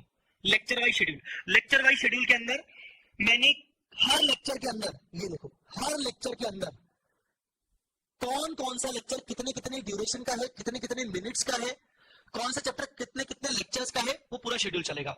और उस शेड्यूल के बगल में आपको मिलेंगे रिवीजन लेक्चर्स। इस तरीके से ये रिवीजन लेक्चर्स मिलेंगे आपको, कि भाई मेन लेक्चर तो कर लिया, एग्जाम टाइम में उसके रिवीजन लेक्चर्स आपको मिलेंगे ये सब। और रिवीजन लेक्चर्स के अलावा आपको इंपॉर्टेंट लिंक्स मिलेंगी, जैसे सुपर 40 क्वेश्चंस मैंने निकाल के रखे हैं। आगे चल के मैं सुपर 40 बदलता रहूंगा समय समय पर। एफआर एग्जामिनेशन सीरीज मैंने इंग्लिश में कुछ लेक्चर्स लिए थे, फाइनेंशियल इंस्ट्रूमेंट के रिवीजन लेक्चर्स हो गए, हिंदी इंग्लिश के ऐसे कुछ वीडियोस आपको मिलते रहेंगे। तो ये लेक्चर वाइज शेड्यूल आपके लिए बहुत इंपॉर्टेंट रहने वाला है, क्योंकि ये रिवीजन वगैरह सब इसमें आपको अटैच मिलेगा, सब कुछ अटैच मिलेगा, ठीक है। मैंने ये आगे डाले नहीं है, मैं इसके अंदर डालने वाला हूं। तो इन दिस वे आपको ये लेक्चर वाइज शेड्यूल मिलेगा। तो क्लास नोट्स पे चलते हैं। क्लास नोट्स के फोल्डर के अंदर ये सारे फोल्डर देख लो ध्यान से, ये हाँ ये देख लो ऐसे भाई, इंट्रो पहला, फिर इंडेस 1 के नोट्स, इंडेस 16 के नोट्स, इंडेस 40 के नोट्स, इंडेस 2 के नोट्स, पूरे कंप्लीट चैप्टर कंप्लीट हुआ, फोल्डर के अंदर डल जाएंगे। इस तरीके से आपको क्लास नोट्स मिलेंगे, ठीक है। मतलब अगर कोई कुछ लिखना भूल गए तुम लोग तो उसके हिसाब से तुम लिख सकते हो। तो हैंड रिटन नोट्स मिलेंगे। फर्स्ट शिपमेंट बता दिया, हमारी पढ़ाई कैसे होगी वो सब बता दिया, ठीक है। अब आते हैं सर, अब किस पे आता है? अब आते हैं आईसीआई मॉड्यूल। सामने देखिए, आईसीआई के जो मॉड्यूल है, स्टडी मॉड्यूल,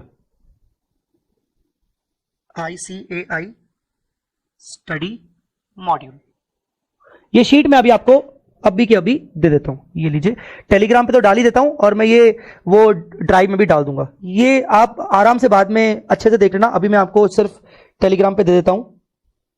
कहां गया? ये रहा। ये आईसीआई मॉड्यूल में उन्होंने कितने कितने क्वेश्चंस दिए हैं। मॉड्यूल 1 के अंदर पूरा उसी के हिसाब से सीक्वेंस है, रिमार्क्स, क्या क्या चेंजेस हुए हैं, न्यू सिलेबस, ओल्ड सिलेबस, क्या क्या चेंजेस हुए हैं, सब कुछ डाल दिया मैंने इधर। ध्यान से अगर देखोगे कि पहला चैप्टर इंट्रोडक्शन टू इंडेस, नया टॉपिक ही ऐड कर दिया। ये पहले इंट्रोडक्शन टू इंडेस नहीं हुआ करता था, फिर भी इंट्रोडक्शन टू इंडेस हम पढ़ाते थे। दूसरे चैप्टर में no change in illustrations and TY के मतलब टेस्ट योर नॉलेज, आप शायद इंटर के बेसिस पर अगर आपको पता हो, test your knowledge. No change, 2 question add किए हैं, 1 डिलीट किया, 1 क्वेश्चन ऐड किया, नो चेंज, 1 एडेड, 1 एग्जाम्पल, ऐसे ऐसे ऐसे। तो पूरी समरी मैंने यहां पर बनाई है, पूरी समरी कि ओल्ड सिलेबस से कंपैरेटिवली क्या क्या ऐड लेस हुआ है। इसके अलावा इंस्टीट्यूट के मॉड्यूल में हर चैप्टर में कितने एग्जाम्पल्स हैं, और टोटल इंस्टीट्यूट के मॉड्यूल में कितने एग्जाम्पल्स हैं, 402 एग्जाम्पल्स हैं पूरे मॉड्यूल के अंदर, ठीक है। फिर इलस्ट्रेशंस, इंस्टीट्यूट के मॉड्यूल में चैप्टर बाय चैप्टर कितने इलस्ट्रेशंस हैं, 8 illustration, 4 illustration, 16 illustration, 5 illustration, 12 illustration, कितने इलस्ट्रेशन हैं, ये सब। अब आप जैसे देखोगे इंडिया 115 में देखो 75 इंडिया, ये 115 है, इंडिया 115, जिसको मैंने एक अलग सेपरेट कैटेगरी रखी थी। 75 इलस्ट्रेशन है, टेंशन में मत आओ। 75 में से कम 50% इलस्ट्रेशन छुटपुटी है, दो लाइन के, ठीक है। फिर उसके बाद 46 इलस्ट्रेशन ऐसे ऐसे करके हैं। कुल मिला के कितने इलस्ट्रेशन हैं? 674 इलस्ट्रेशन हैं। फिर उसके बाद टीवाई के टेस्ट और नॉलेज वाले क्वेश्चंस कितने कितने हैं? कहीं 0 हैं, कहीं कुछ है, कहीं ज्यादा है, कहीं कम है, कहीं 0 0 0 0 टीवाई के है ही नहीं, कहीं 0 0 0। तो ये 272 क्वेश्चंस हैं। फिर case studies, sir case study भी आती है? केस स्टडी एक ही चैप्टर में, केस स्टडी एक ही चैप्टर है। कौन सा चैप्टर है सर? सर कौन सा? एनालिसिस, बताया था मैंने तुम लोगों को, एनालिसिस ऑफ फाइनेंशियल स्टेटमेंट। सभी इंडेस पर मिलाकर वो तुम्हें एक पूरी केस स्टडी देगा, क्लाइंट वाली, कि तुम्हें बैलेंस शीट को ठीक करना है। उस पर 7 केस स्टडीज हैं, ये 7। कुल मिला के कितना है सर? 1355, 1355 क्वेश्चंस हैं। बट अगर एग्जांपल्स हटा दे 400 तो टेक्निकली वो तुम्हारे 950 हो गया। तो एग्जांपल्स इसलिए हटा रहा हूं क्योंकि एग्जांपल उनके प्रैक्टिकल एग्जांपल्स नहीं है। उनके प्रैक्टिकल एग्जांपल हार्डली 402 में से 10-12 क्वेश्चंस प्रैक्टिकल एग्जांपल होंगे, बाकी सब थ्योरेटिकल छोटे छोटे छुटपुटी है, जो हम अपनी कंसेप्ट बुक में से भी करेंगे। और इस 1355 के अलावा मेरे 300 एग्जांपल्स क्लास वाले, उसके अलावा आरएमपी, आरटीपी, एमटीपी पास एग्जाम पेपर के मिनिमम 600 क्वेश्चंस, जिसके क्यूआर कोड कम से कम 300 से 400 क्वेश्चंस के अवेलेबल हैं। 200 क्वेश्चंस के अवेलेबल नहीं होंगे, भाई बैठा है करवा लेगा। इसका मतलब क्या हुआ? हम लगभग सभी को मिला दें तो 2000 क्वेश्चंस तो हम करने वाले हैं। पर क्या 2000 क्वेश्चन क्लास में होंगे? अगर 2000 क्वेश्चन तुम मुझसे एक्सपेक्ट करोगे क्लास में, तो 2 साल तक क्लास चलेगी। You have to accept this कि अगर मैं तुम्हारे पीछे मेहनत कर रहा हूं तो तुम्हें भी अपने लिए मेहनत करनी पड़ेगी, खुद के लिए प्रैक्टिस करनी पड़ेगी। यहां पर कौन कौन सा बच्चा है जो खुद प्रैक्टिस करने के लिए रेडी है? जल्दी बोलो हाँ या ना। और चैट में नहीं, अपना ऑडियो यूज करो। Yes, sir. Yes, sir. Yes, sir. Yes, sir. All right. Yes, sir. Great, बहुत बढ़िया। सो आपको मेहनत करनी है, कुछ भी हो जाए आपको मेहनत करनी है। मैं आपके पीछे मेहनत करूंगा तो आपको भी मेहनत करनी है। सब कुछ करवाऊंगा, जितना हो सकेगा मैक्सिमम से मैक्सिमम करवाऊंगा। संडे टेस्ट सीरीज भी लेंगे, जूम पे डाउट सेशंस भी लेंगे। चलो, तो ये शीट मैंने आपको प्रोवाइड कर दी है, आप अपने दोस्तों के साथ भी इसको रेफर कर सकते हो चाहो तो, ठीक है। अच्छा, दूसरा ये हो गया अपना क्वेश्चंस के बारे में अपन सब हो गया है। मोटा मोटी यहां तक अपनी बातें हो चुकी हैं। चलिए अब आइए, बस बहुत हो गया सर, अब सर कुछ पढ़ा दो सर। यस, अब हम करेंगे कुछ पढ़ाई की बात, क्योंकि जितनी बातें मुझे करनी थी और अगर कुछ करनी होंगी तो मैं आगे चल के करूंगा। संडे टेस्ट सीरीज में आपको ऑलरेडी बता चुका हूं। संडे टेस्ट सीरीज अपनी अपकमिंग 2 संडेज तक शायद ना रहे, क्योंकि कुछ हो तो सही, कुछ कंटेंट तो अपन बनाए। तीसरे संडे से अपनी संडे टेस्ट सीरीज रहेगी। संडे टेस्ट सीरीज ऑप्शनल रहेगी, जिसको देनी है दे, जिसको नहीं देनी है दे। जो देगा वो फर्स्ट आएगा तो उसको इस टाइप की टी शर्ट्स मिलेंगी उसके एड्रेस पर। ऐसा हो गया फ्यूचर चार्टेड अकाउंटेंट, ठीक है ना, proud to be a chartered accountant. ऐसे 6-7 प्रकार की टी शर्ट्स हैं और मेरी तरफ से कुछ ना कुछ रिवॉर्ड्स मिलेंगे उनको संडे टेस्ट सीरीज में, जो भी फर्स्ट आएगा। पिछली क्लास में तो मैं 501 रुपए का गूगल पे कर देता था भाई, सीधी सी बात है। 501 रुपए को गूगल पे कर दिया, बात खत्म। कभी कभार टी शर्ट नहीं होगी तो गूगल पे कर दूंगा 501 रुपए का, और कभी कभार टी शर्ट होगी तो मैं टी शर्ट भिजवा दूंगा।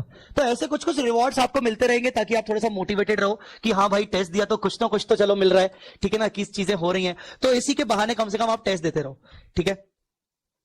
तो कुछ नहीं है, लालच है, आपको नलायक को लालच दिलवा रहा हूं कि कर लो। हाथ खींच के पकड़ना पड़ता है, आजा आजा टेस्ट दे दे। पता है रिक्वेस्ट करनी पड़ती थी पिछली क्लास में, तो टेस्ट दे दो बेटा, टेस्ट दे दो प्लीज, टेस्ट दे दो। कोई देता ही नहीं है। और बहाना क्या? आर्टिकलशिप। मतलब जैसे तो ऑफिस हमारा है, बॉस तो हम है, हमारे अंडर 4-6 लोग हैं, मतलब ऐसे, मतलब तुम लोग बहाने मारते हो। तो ये मत करना, ये तुम्हारे लिए बहुत दिक्कत वाला सिस्टम हो जाएगा। चलिए अब ना कुछ इंपॉर्टेंट पॉइंट्स पे आते हैं, अपन लिखिए अपनी किताब कॉपी में इंपॉर्टेंट टर्म्स। अभी तक का 1 घंटा हमने दिया क्लास के इंट्रोडक्शन पर, ठीक है। अरे भाई प्रे, इंट्रोडक्शन से याद आया, अरे माई सेल्फ सीए जय चावला, चार्टेड अकाउंटेंट, 2011 में क्वालिफाइड, ठीक है, और 2023 चल रहा है, ओके। 12 साल का प्रैक्टिकल एक्सपीरियंस पढ़ाने का, ठीक है, ये तो मैं बोलना ही भूल गया यार। बताओ यार, इतना एक्साइटेड था। माई सेल्फ सीए जय चावला, 2011 क्वालिफाइड, 12 साल का टीचिंग एक्सपीरियंस, 12 नहीं 13 साल का, सीए बनने से पहले 1 साल से पढ़ाता था, 12 साल का 13 साल का टीचिंग एक्सपीरियंस, और अभी लास्ट अटेम्प्ट में अपना AIR 5 आया है सीए फाइनल के अंदर। ज्यादा नहीं बोलूंगा, बात खत्म, ठीक है। आगे लोग बोलेंगे देखो सर अपने बारे में बताएंगे। इंपॉर्टेंट टर्म्स पे आओ, इंपॉर्टेंट टर्म्स पे आओ। अरे कुछ नहीं है, मेरे को मेरी बीवी ने रटवा के भेजा था कि जाओ तो सबसे पहले अपना इंट्रोडक्शन देना, बताना तुमने क्या क्या अचीव किया, ये किया है वो किया है। मैंने ये मेरे से नहीं होता, ये मेरी तारीफ करना मेरे से नहीं होता है। चलो, इंपॉर्टेंट टर्म्स, FR के कुछ इंपॉर्टेंट टर्म्स हैं, उन पे बातचीत करेंगे अपनी।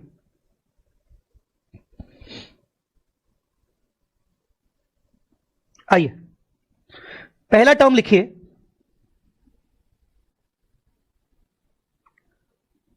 ट्रांजिशन। ट्रांजिशन। केतन बोल रहा है सर आपकी तारीफ पर तो एक सेशन लगेगा। क्यों मक्खन लगा रहा है? हाँ? पढ़ा दूंगा, सबको अच्छा पढ़ाऊंगा, अलग से मक्खन लगाने की जरूरत नहीं है। चलो, ट्रांजिशन। ट्रांजिशन, ट्रांजिशन में ध्यान से सुनिएगा प्लीज ना। ट्रांजिशन मतलब ये वर्ड कब यूज होता है? जब एक कंपनी पुरानी अकाउंटिंग सिस्टम से नए अकाउंटिंग सिस्टम में जंप कर रही है। मतलब अगर कोई कंपनी पहले AS फॉलो करती थी, क्या फॉलो करती थी? AS। अब AS से IND AS पे आ रही है फर्स्ट टाइम, पहली बार। सर कोई कंपनी पहली बार IND AS में कब आएगी? पढ़ाऊंगा, सब बताऊंगा, सब बताऊंगा, सब कुछ है अपने पास। तो ट्रांजिशन वर्ड ये, इसका मतलब ये होता है कि जब आप ओल्ड अकाउंटिंग सिस्टम से न्यू अकाउंटिंग सिस्टम में जंप करते हो, उसको कहते हैं transition.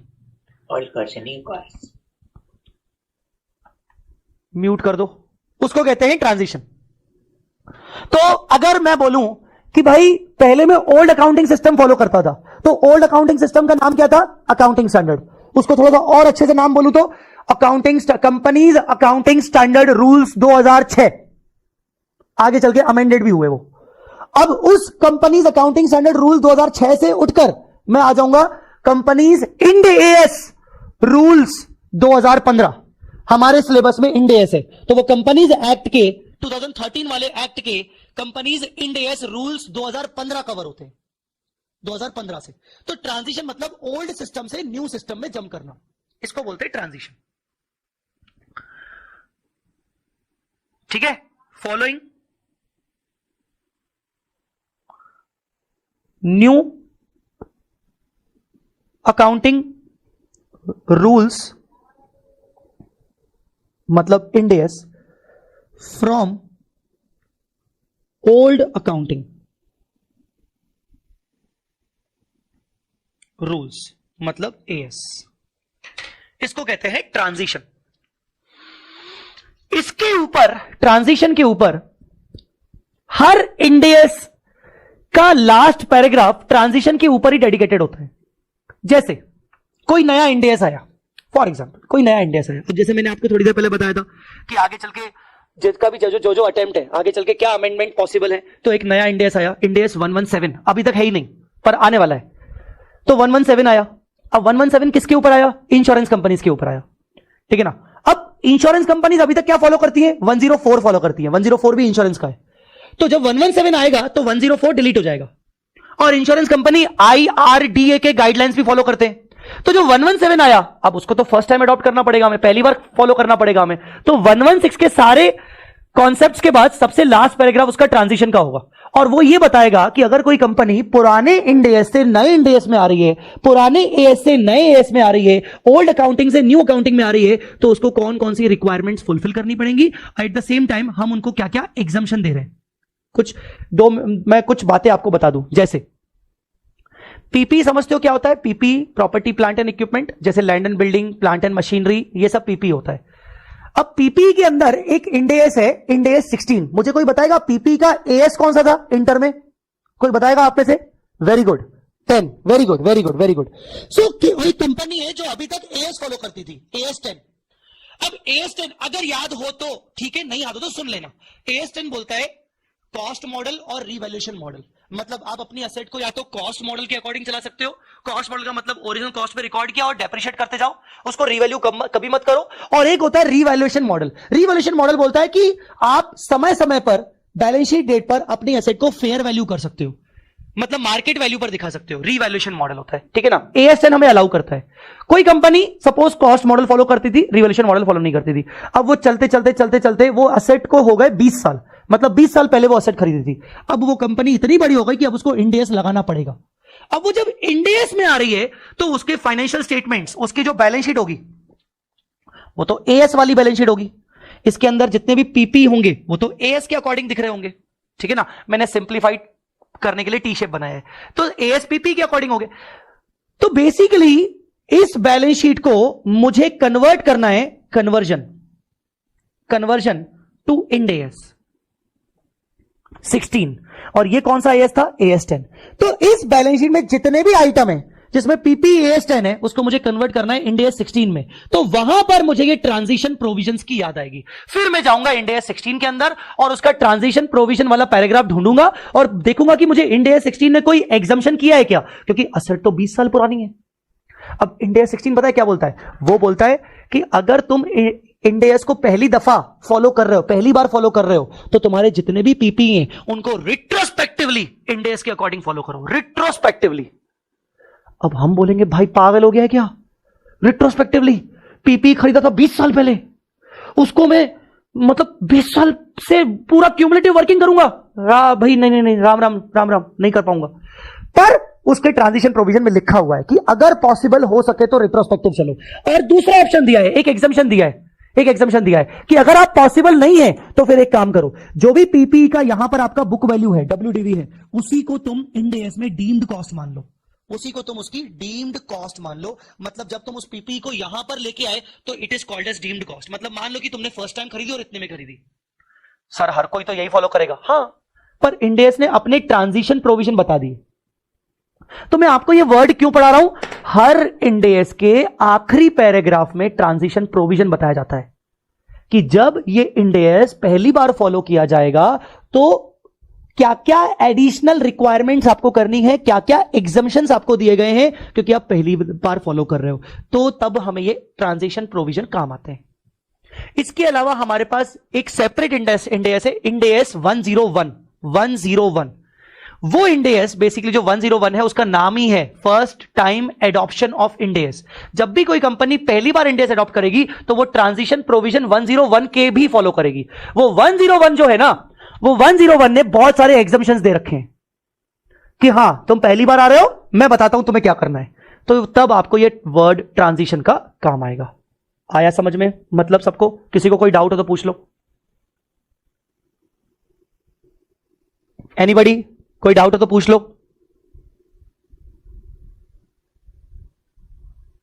Alright,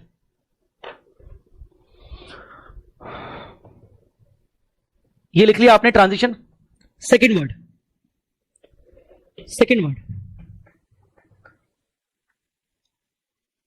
other comprehensive income, OCI।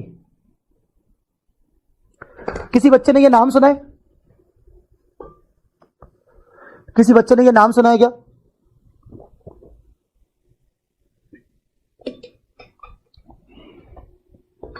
No, sir.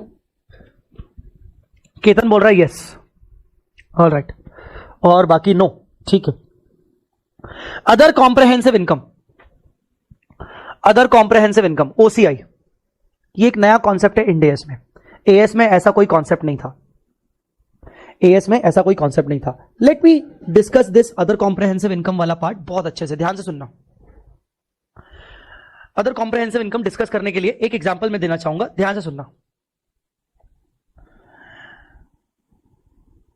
Example लिखेगा मेरे साथ साथ, एग्जाम्पल।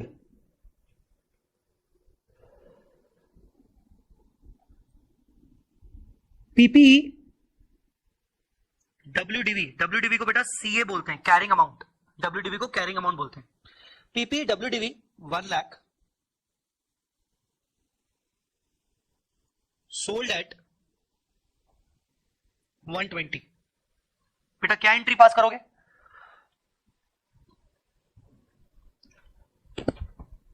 थोड़ा फास्ट, क्या एंट्री पास करोगे? cash account debit 1,20,000 to PPE account to profit on sale of asset. Very good. 120 to PPE 1 lakh. 2 क्या बोला भाई? To profit on sale of PPE. Neeraj ने बोला टू प्रॉफिट मतलब टू गेन 20. अच्छा जी, बाकी सभी लोग बताएंगे. जल्दी मुझे बताओ, ये गेन को मैं कहां डालूं? ये गेन कहां जाएगा? Profit and loss. Very good, Loss other income, sir. Very good. Transfer to P&L account other income. बहुत सही, बहुत सही. Transfer to P&L account. Gain हुआ P&L में डाल दो, बात खत्म. ठीक है सर, डाल दिया. चलो P&L अकाउंट, ये स्टेटमेंट आया. P&L अकाउंट के अंदर आता है रेवेन्यू, तो यहां आता है एक अदर इनकम. अदर इनकम में ये गेन दिखेगा 20,000. M I right? जैसे ये अदर इनकम में गेन दिखेगा तो उसके कारण आपका जो नेट प्रॉफिट आएगा वो नेट प्रॉफिट 20,000 से बढ़ जाएगा because of this gain. Because of this gain आपका नेट प्रॉफिट 20,000 से बढ़ जाएगा. Am I right? Yes, sir. Yes, sir. Yes sir. अब मुझे जवाब दीजिए, ये नेट प्रॉफिट कहां जाएगा? Tell me. इस नेट प्रॉफिट को तुम कहां डालोगे? Reserve surplus. क्या? Reserve and surplus. Reserve and surplus. Balance sheet में reserve and surplus. Very good. Balance sheet में रिजर्व एंड सरप्लस. अब आज के बाद, क्योंकि तुम फाइनल के बच्चे हो, आज के बाद तुम वर्ड रिजर्व एंड सरप्लस नहीं बोलोगे. अब ये इंड एस में वर्ड रिजर्व एंड सरप्लस की जगह, रिजर्व एंड सरप्लस वर्ड है पर उसका भी मेन हेडिंग आ गया अदर इक्विटी. क्या नाम आ गया? Other equity. Other equity. मतलब मैं ये कहना चाहता हूं कि जब हम बैलेंस शीट बनाते हैं इंड एस के अकॉर्डिंग, तो यहां आता है शेयर कैपिटल, और ठीक है, और दूसरा आता है आपका अदर इक्विटी. यहां ये वर्ड आता है अदर इक्विटी. अदर इक्विटी के अंदर कई सारे रिजर्व्स आते हैं. जनरल रिजर्व, P&L, उसके बाद आपका CRR, DRR, कैपिटल रिजर्व वगैरह वगैरह. तो उसका नाम है अदर इक्विटी. अदर इक्विटी नाम है. तो मुझे वापस से बताओ, ये नेट प्रॉफिट कहां जाएगा? Other equity. Very good. तो ये नेट प्रॉफिट ब्रैकेट में लिख देते हैं transfer to other equity. Transfer to. Sir other equity एक बार दिखा सकते हो? अरे जरूरी है भैया, अदर इक्विटी नहीं दिखाए तो मजा नहीं आएगा. ऐसे थोड़ा सा इमेजिनेशन जरूरी है. तो सर अदर इक्विटी दिखाओ सर. चलो अदर इक्विटी को ना मैं आपको अपने कॉन्सेप्ट बुक से पहले दिखा देता हूं, फिर मॉड्यूल से भी दिखा दूंगा, don't worry. Other equity sir कहां है? ये देखो. देखो क्या होता है जब अपनी बैलेंस शीट बनती है ना, तो ये देखिए, ये इस तरीके से आता है. इक्विटी शेयर कैपिटल और अदर इक्विटी. ठीक है ना, ये होता है अदर इक्विटी. फिर सर अदर इक्विटी का जो वो होता है उसका बताइए, अदर इक्विटी का क्या आता है? ये देखो, ये अदर इक्विटी का पूरा फॉर्मेट है शेड्यूल 3 के अकॉर्डिंग. अदर इक्विटी में सर क्या क्या आता है? Share application, money pending allotment other equity में आता है. Equity component of compound financial instrument, ये नहीं समझेगा अभी इतना जल्दी, बस मान लो. रिजर्व एंड सरप्लस, मैंने बोला ना रिजर्व एंड सरप्लस का भी मेन हेडिंग आ गया अदर इक्विटी. तो reserve and surplus is shown under other equity. उसके अंदर CR मतलब capital reserve, SP security premium, retained earning, other separately, ये सब आते हैं इसके अंदर, ये सब आते हैं इसके अंदर. फिर उसके बाद बहुत सारे अदर आइटम आते हैं. ये देखो OCI वर्ड दिख रहा है, OCI जिसका मैं मीनिंग अभी समझाने वाला हूं तुम लोगों को. ठीक है, एक्सचेंज डिफरेंस, तुमने ये इंटर में पढ़ा होगा. एक्सचेंज डिफरेंस AS11 के अंदर आई थिंक पढ़ा होगा. FCTR करके वर्ड सुना होगा कभी AS11 के अंदर? किसने सुना है FCTR full form? Currency translation reserve. Very good. Foreign currency translation reserve. Revaluation surplus, याद करो रिवैल्यूएशन AS10, रीवैल्यूएशन सरप्लस, ये सब. Money received against share capital. तो बेसिकली ये जो फॉर्मेट है ना, इसको अदर इक्विटी कहते हैं. तो इंड एस कहता है कि भाई बैलेंस शीट में ना कचरा मत करो, बैलेंस शीट में कीचड़ मत बनाओ, भीड़ भाड़ मत करो, बस 2 ही आइटम लिखो, एक कैपिटल है और कैपिटल के अलावा है. जो कैपिटल के अलावा है उसको सबको इकट्ठा एक ही स्टेटमेंट में डालो, तो वो हो गया अदर इक्विटी. तो ये नेट प्रॉफिट कहां जाएगा? Other equity. Sir other equity में कहां जाएगा? Retained earning. अदर इक्विटी में कहां जाएगा? रिटेन्ड अर्निंग में. अरे मेरी बात समझ में आएगी नहीं? Yes, sir. चलो सर, आप तो OCI समझा रहे थे, आप हमें ये यहां पर कहां लेके आए? अब सुनना ध्यान से. तुमने असेट बेची तो तुम्हें गेन हुआ तो तुमने उसको P&L में डाला. मुझे एक बात का जवाब दो, इस गेन को मैं क्या बोलूं? रियलाइज्ड गेन की अनरियलाइज्ड गेन? रियलाइज्ड प्रॉफिट की unrealised profit? Realized gain. Realise. Sir क्यों? जवाब क्यों? सेल हो गया, कैश में रिलीज। सर क्योंकि वेरी गुड, कैश में रियलाइज हो गया, कैश में बस पैसा मिल गया सर, बात खत्म, रियलाइज्ड। सही बात है, पैसा मिल गया, कैश में रियलाइज हो गया, दैट्स इट, इसलिए रियलाइज प्रॉफिट। और अगर वो रियलाइज प्रॉफिट है तो इंड एस कहता है कि जितने भी आपके दुनिया भर के रियलाइज्ड गेन होते हैं चाहिए। और अब सुनना, पिक्चर आती है अदर कॉम्प्रहेंसिव इनकम की। इंड एस कहता है कि रियलाइज्ड प्रॉफिट्स जो हैं उनको तो आप पीएनएल में दिखाओ, पर जो जितने भी अनरियलाइज्ड नेचर के गेन्स हैं, जितने भी अनरियलाइज्ड नेचर के गेन्स हैं, एग्जांपल पे आऊंगा, उनको आप पीएनएल में मत डालो, उनको आप फिलहाल पीएनएल में मत डालो। सर कहां डालें? पीएनएल का ही एक भाई बना दिया, एक पीएनएल बड़ा भाई और एक छोटा भाई, पीएनएल का ही एक और भाई बना दिया। उन्होंने बोला पीएनएल जैसा ही एक स्टेटमेंट बनाओ जिसका नाम होगा ओसीआई। जैसे पीएनएल होता है तो पीएनएल में क्या आता है? इनकम्स और एक्सपेंसेस। वैसे ही ओसीआई एक पीएनएल का छोटा भाई हो गया, और ओसीआई पीएनएल की तरह है, पर फर्क इतना है कि ओसीआई के अंदर अनरियलाइज्ड टाइप के गेन्स एंड लॉसेस जाएंगे, अनरियलाइज्ड टाइप के। कैसे? अगर मैं आपको बोलूं कि बेटा ये पीपीई को 1 लाख की सेल न करके रीवैल्यू किया, अब बोलो क्या एंट्री होगी? क्या ये कैश अकाउंट वाली एंट्री होगी कि रीवैल्यूएशन की कोई दूसरी एंट्री होगी? बोलो। रीवैल्यू की एंट्री, रिवैल्यूएशन की होगी। रीवैल्यूएशन की होगी, तो रीवैल्यूएशन की एंट्री मुझे बता सकते हो क्या होगी रीवैल्यूएशन की? सर पीपी अकाउंट डेबिट, मतलब जो भी एसेट है 20,000 to revaluation reserve. Sir gain तो यहां भी हुआ, पर इसको हम बोलेंगे टू रीवैल्यूएशन गेन। कौन सा गेन? कौन सा गेन? रीवैल्यूएशन गेन या रीवैल्यूएशन सरप्लस, इसको बोलेंगे। अब सर ये भी गेन हुआ, सर इसको कहां डालेंगे? इसको मैं पीएनएल में नहीं डाल सकता। सर क्या नया बताया आपने? ये तो हमें एएस10 में पता था, एएस10 भी हमें बोलता है कि पीएनएल में नहीं डाल सकते। एएस10 बोलता है आप उसको क्या बोलते हो, रिवैल्यूएशन रिजर्व में लेके जाते हैं। हाँ भाई सुन, अब ध्यान से सुनना। अभी तक क्या होता था, एएस कहता था कि जो भी तेरे को रिवैल्यूएशन गेन आया तू रिवैल्यूएशन रिजर्व में डाल, और रिजर्व में डाल के तू उसको रिजर्व एंड सरप्लस में दिखा दे। इंड एएस ने उसका एक सही रास्ता बना दिया। इंड एएस ने बोला कि रुक, जाएगा तो वो अल्टीमेटली तेरे अदर इक्विटी में, इधर in short reserve and surplus में। बट जैसे ये वाला गेन 20,000 पहले तुमने पीएनएल में डाला, फिर वो नेट प्रॉफिट आया, फिर नेट प्रॉफिट को तुमने अदर इक्विटी में डाला, वैसे ही अब ये वाला गेन भी पहले कहीं स्टेटमेंट में डाल, फिर उस स्टेटमेंट में सिर्फ वो तो नहीं आएगा, पूरे साल भर में ऐसे कई सारी चीजें होंगी, उन सबका टोटल कर और उस टोटल को अदर इक्विटी में ले जा। मतलब अभी तक एएस में हम ये पढ़ते थे कि रिवैल्यूएशन सरप्लस डायरेक्टली उठा के फेंक दो बैलेंस शीट में। अब इंड एएस बोलता है नहीं यार फेंको मत, जितने भी तुम्हें अनरियलाइज टाइप के गेन और लॉसेस हो रहे हैं उसको एक स्टेटमेंट में कंबाइन दिखाओ, ताकि यूजर्स को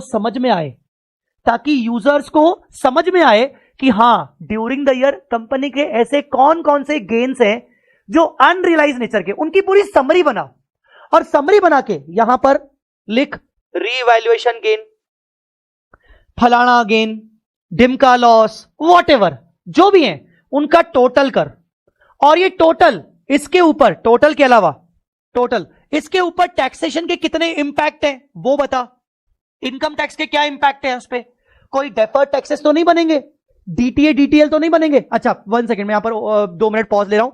कितने बच्चे हैं जिनको डीटीए डीटीएल शब्द पता है बिकॉज ऑफ AS22? कितने बच्चे हैं? या कितने बच्चे नहीं ऐसे हैं जिनको नहीं पता? चलो उल्टा चलता हूं, उल्टा, डीटीए डीटीएल के बारे में घंटा कुछ भी नहीं पता, 0। Anybody? DTA DTL, AS22, CA intermediate, anybody? बिल्कुल ओपन बोल दो बेटा, ताकि मैं अपना खुल के फिर मैं उस पर बात करूं, क्योंकि मैं जैसे ही बोलूंगा डीटीए डीटीएल तो ये क्या बोल दिया सर ने, ये क्या बोल दिया। मैं आऊंगा, मैं डीटीए डीटीएल के कंसेप्ट पे आऊंगा। हाँ कोई बोला क्या?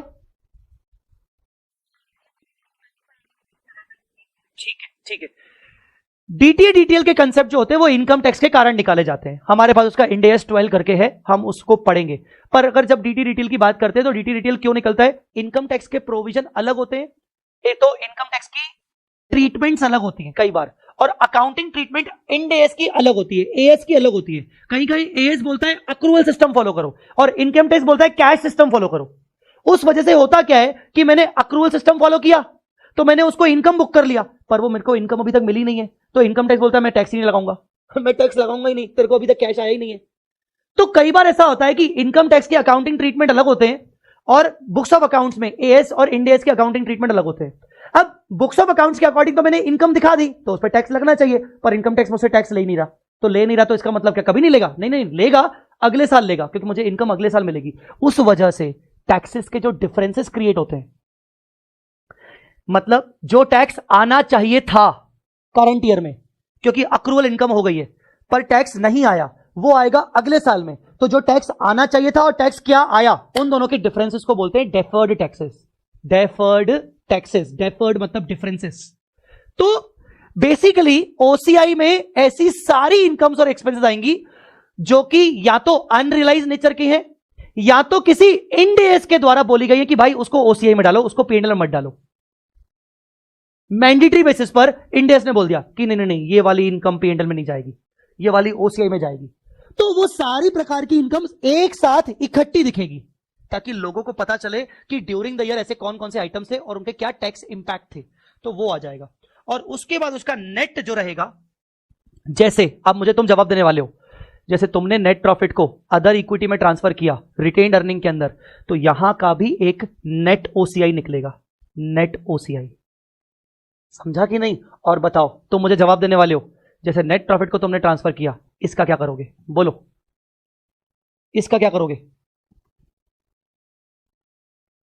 Other equity. ये भी कहां जाएगा? अदर इक्विटी में। कहां जाएगा बेटा? अदर इक्विटी में। अब अपन वापस अदर इक्विटी पे आते हैं, वापस अदर इक्विटी पे आते हैं। ध्यान से देखना, जो नेट प्रॉफिट था वो कहां गया होगा? वो सर वो कहां गया होगा? इधर, ये retained earning. M I right? Yes sir. पर जो मैंने तुम्हें OCI वाले आइटम पढ़ाए उसमें तो 4 4 5 5 6 6 अलग अलग आइटम आ सकते हैं। एक रिवैल्यूएशन है because of Ind AS 16, AS 10 था, यहां पर इंड AS 16 होता है। एक कोई दूसरा गेन है, वो दूसरे इंड AS के अकॉर्डिंग है। मान लो ये है बिकॉज ऑफ इंड AS 109। कोई लॉस है, मान लो बिकॉज ऑफ इंड AS 19। अलग अलग इंड। हमने यहां तो उसको समराइज कर दिया, यहां तो मैंने उसको समराइज कर दिया, इसका नेट OCI आ गया। अब जब वो यहां जाएगा तो वो यहां उठ के रिस्पेक्टिव कॉलम में जाएगा कि भाई वो इंड AS 109 वाला OCI है क्या, या फिर 109 वाला ये तो दूसरा नाम है क्या, 16 वाला है क्या रिवॉल्यूशन रिजर्व, इंड AS 21 वाला OCI है क्या, इंड AS 19 वाला OCI है क्या। सबको फिर यहां पर बाइफरकेट किया जाएगा, यहां पर अदर इक्विटी में सबको बाइफरकेट किया जाएगा। बट उसकी समरी बनाने के लिए हमने एक सेपरेट स्टेटमेंट बना लिया, हमने एक सेपरेट स्टेटमेंट बना लिया। पहले हो सकता है AS के अंदर कुछ आइटम, मैं सबका नहीं बोल रहा हूं, जैसे रिवॉल्यूशन गेन तो पहले भी नहीं आता था, पर कुछ आइटम P&L के अंदर आया करते थे। इंड AS ने P&L का एक छोटा भाई बना लिया कि भाई तू P&L, तेरा छोटा भाई OCI। तेरे OCI में ना लिमिटेड आइटम जाएंगे और वो जनरली अनरियलाइज नेचर के होंगे, और वो इंड AS कहेगा कि हाँ उसको OCI में डालो, तो हम उसको OCI में डालेंगे। तो यहां लोगों को एक समरी दिख जाएगी कि हाँ भैया OCI ऐसा होता है, OCI के अंदर ये सब चीजें आती हैं, और उसकी समरी से सब लोगों को मालूम पड़ जाएगा कि अच्छा ड्यूरिंग द ईयर ऐसे कौन कौन से आइटम थे जो कि अनरियलाइज नेचर के थे, और उसका डायरेक्ट इंपैक्ट ये नोट नेट OCI जो होगा वो अदर इक्विटी में जाएगा, और अदर इक्विटी में भी जाके फैल जाएगा कि वो किस कॉलम में, वही वो फैल जाएगा, मतलब उसका इंपैक्ट उसका इंपैक्ट उसका इंपैक्ट ऐसे जाके फैल जाएगा। कुछ आया समझ में? Tell me. Yes sir. Sir सबसे फिर टैक्स इम्पैक्ट अलग अलग निकालना पड़ेगा क्या? नहीं, सुनो, इन सबका नेट का टैक्स इंपैक्ट एक ही निकलेगा, और जो वो टैक्स इंपैक्ट निकलेगा वो टैक्सेशन वाले कॉलम में जाएगा, और ये वाले जो होंगे ये वाले ग्रॉस बेसिस पे जाएंगे। मतलब मैं समझ गया तुम्हारा डाउट कि सर जब यहां पर ये लोग जाएंगे तो ये आफ्टर टैक्स जाएंगे कि बिफोर टैक्स? ये जाएंगे बिफोर टैक्स, और इनका टैक्स इंपैक्ट का एक ही सिंगल अमाउंट होगा जो बैलेंस शीट में सेपरेट हेड में दिखेगा, ऐसे होगा। समझ में आया? क्लियर? अब सर आपने बोला अनरियलाइज गेन्स और लॉसेस जाएंगे, तो सर सारे अनरियलाइज गेन नहीं, सिर्फ वही अनरियलाइज गेन्स एंड लॉसेस जिसको किसी इंड एएस ने कहा है कि उसको ओसीआई में डालो। कई बार ऐसे भी अनरियलाइज गेन्स और लॉसेस आपको देखने को मिलेंगे जो आप पीएनएल में ही डालोगे because of Ind as requirement. तो ऐसा नहीं है कि दुनिया भर के जितने भी अनरियलाइज टाइप के गेन्स और लॉसेस हैं वो सारे के सारे ओसीआई में डाल दो। तो फिर ऐसे कब मालूम पड़ेगा कि कौन सा डालना है कौन सा नहीं, वो आपको इंड एएस बताएगा। कॉमन सेंस क्या है? सिंपल कॉमन सेंस है। सुनो, मैंने आज रिलायंस का शेयर खरीदा और मेरा इंटेंशन है कि मैं उसको महीने 2 महीने में बेचने वाला हूं, मतलब शॉर्ट टर्म महीने 2 महीने में बेचने वाला हूं, मतलब 6-8 महीने साल भर में बेचने वाला हूं, शॉर्ट टर्म। तो इंड एएस कहता है कि बेचने से पहले अगर कोई बैलेंस शीट डेट पर तू उसको मार्केट वैल्यू पे ला रहा है तो उसका तू प्रॉफिट डायरेक्टली पीएनएल में डाल सकता है, क्योंकि वैसे भी तू उसको बेचने वाला है, मतलब वो अपकमिंग कुछ टाइम में वो वैसे भी रियलाइज होने वाला है, तो तू उसको पीएनएल में डाल सकता है, तेरी मर्जी, तेरी मर्जी। पर ऐसा कोई आइटम जिसको मैंने रिलायंस का शेयर खरीदा और मेरा बेचने का कोई इंटेंशन नहीं है, मैं कभी नहीं बेचूंगा उसको, मतलब लॉन्ग टर्म पर्पस, और मैं अपनी बुक्स में उसको मार्केट वैल्यू पे दिखाना चाहता हूं। अब जब मार्केट वैल्यू पे दिखाऊंगा तो मुझे अनरियलाइज प्रॉफिट्स होंगे। तो इंड एएस कहता है कि भाई हमारा रिकमेंडेशन है कि तू उसको पीएनएल में मत डाल, क्योंकि तेरा बेचने का इंटेंशन नहीं है। जब तेरा बेचने का इंटेंशन नहीं तो तू शेयर होल्डर्स को क्यों गुमराह कर रहा है? तू शेयर होल्डर को क्यों दिखा रहा है कि भाई प्रॉफिट हो गया, प्रॉफिट हो गया, प्रॉफिट हो गया, प्रॉफिट हो गया? वो होता है ना अक्षय कुमार, दीदी डर गई, दीदी डर गई, दीदी डर गई, वैसे ही प्रॉफिट हो गया। ये क्या कर रहे हो यार तुम? जब प्रॉफिट को तुम्हें बांटना ही नहीं है, अभी तुम्हें ही प्रॉफिट रियलाइज नहीं हुआ है और पता नहीं कब रियलाइज होगा, तुम्हें ही नहीं पता, तो तुम क्यों उसको पीएनएल में दिखा रहे हो? तो हमारा रिकमेंडेशन है तुम उसको ओसीआई के अंदर दिखा दो। शेयर होल्डर्स को समझ में आ जाएगा कि हाँ भाई ये प्रॉफिट है पर अभी वो रियलाइज हुआ नहीं है, हम उसको डिविडेंड के रूप में डिमांड नहीं कर सकते। तो इसीलिए सारे प्रकार के अनरियलाइज गेन ओसीआई में जाएंगे क्या? नहीं, सिर्फ कुछ स्पेसिफिक जो कि इंड एएस रिक्वायर करेगा। अंडरस्टूड और not? Yes sir. Yes, sir. Sir जो फिर वो फॉर्मेट है वो सारे इंड एएस कवर करता है ना? हाँ OCI? हाँ हाँ बिल्कुल। सी दिस फॉर्मेट,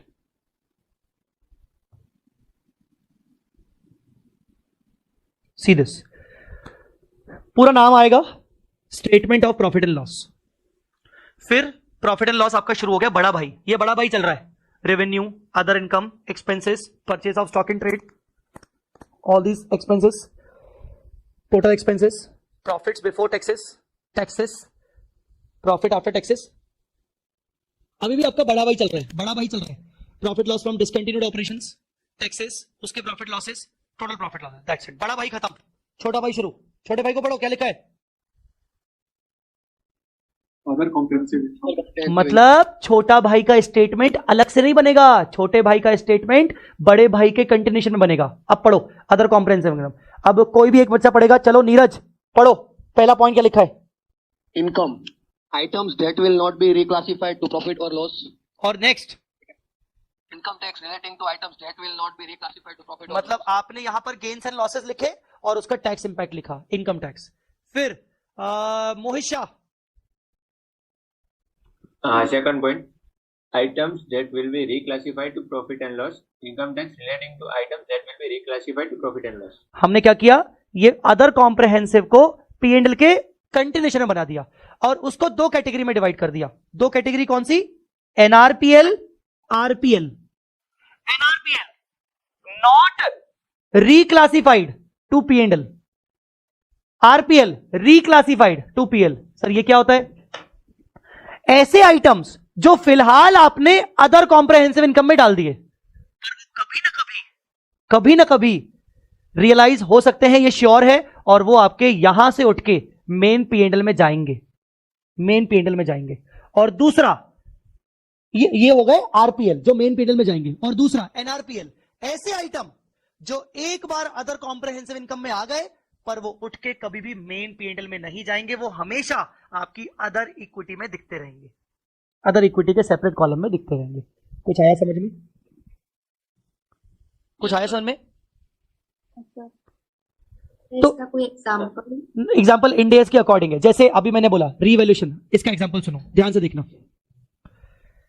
ध्यान से देखना। यहां बेटा मैं इस एग्जांपल को वापस रिपीट कर रहा हूं, मुझे बताना 1 लाख की पीपीई कैरिंग अमाउंट तुमने रीवैल्यू की 120 पर, तो तुमने मुझे एंट्री बताई थी PPE account debit 20,000 to revaluation gain, और मैंने ब्रैकेट में कर दिया ओसीआई, मैं उसको ओसीआई के स्टेटमेंट में ले जाऊंगा।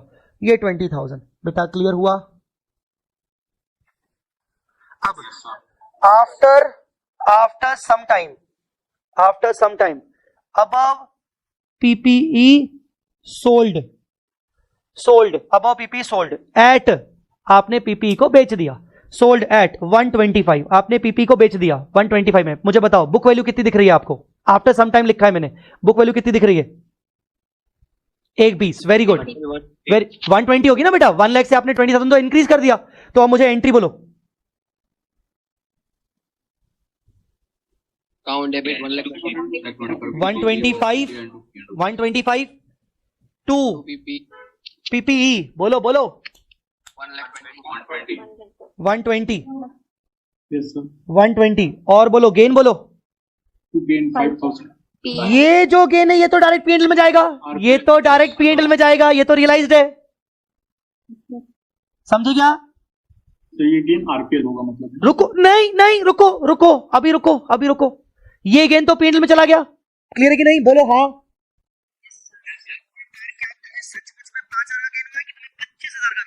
सच बोलो,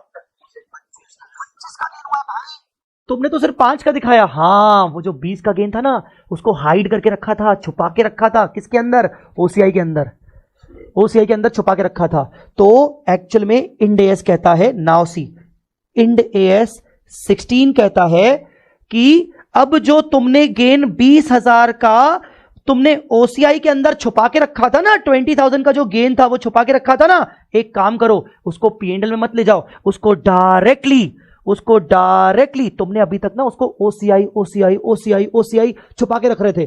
अब वो तुम्हारा डायरेक्टली क्या बन गया? डायरेक्टली वो तुम्हारा फ्री रिजर्व बन गया। फ्री रिजर्व बन गया मतलब अब तुम उसको जनरल रिजर्व में लेके जाओ। अब तुम जनरल रिजर्व में लेके जाओ, मतलब अब एंट्री करो revaluation gain OCI debit to general reserve 20,000। Please अभी कुछ मत बोलना, चुप रहना, पहले मुझे पूरा कंप्लीट करने दो। अब हुआ क्या? अब इमेजिन करो तुम्हारा शेड्यूल 3 दिख रहा है तुम्हें, शेड्यूल 3 का अदर इक्विटी दिख रहा है। कहां गया अदर इक्विटी? ये लो, मैं इसके थोड़े से मिटा दूं। अभी तक क्या हुआ था? तुमने जब आइटम को रीवैल्यू किया था, रीवैल्यू कितना किया था? 20,000 रुपए, याद है? तुमने रीवैल्यू किया था 20,000 रुपए, तो वो तुम्हारा आइटम यहां दिख रहा था, ये वाले हेडिंग में, ये वाले में दिख रहा था, ठीक है? और ये वाले में कैसे दिख रहा था? देखो,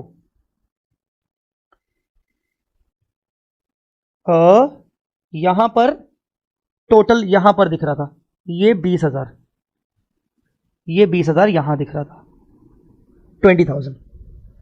अब इंड एएस कहता है कि एक काम करो, तुम इसको 20,000 को पीएनएल में मत डालो, तुम इसको डायरेक्टली जनरल रिजर्व में डालो, क्योंकि अब तुम्हारे ये 20,000 रुपए रियलाइज हो गए। तो तुम इसको रिक्लासिफाई करके पीएनएल में मत डालो।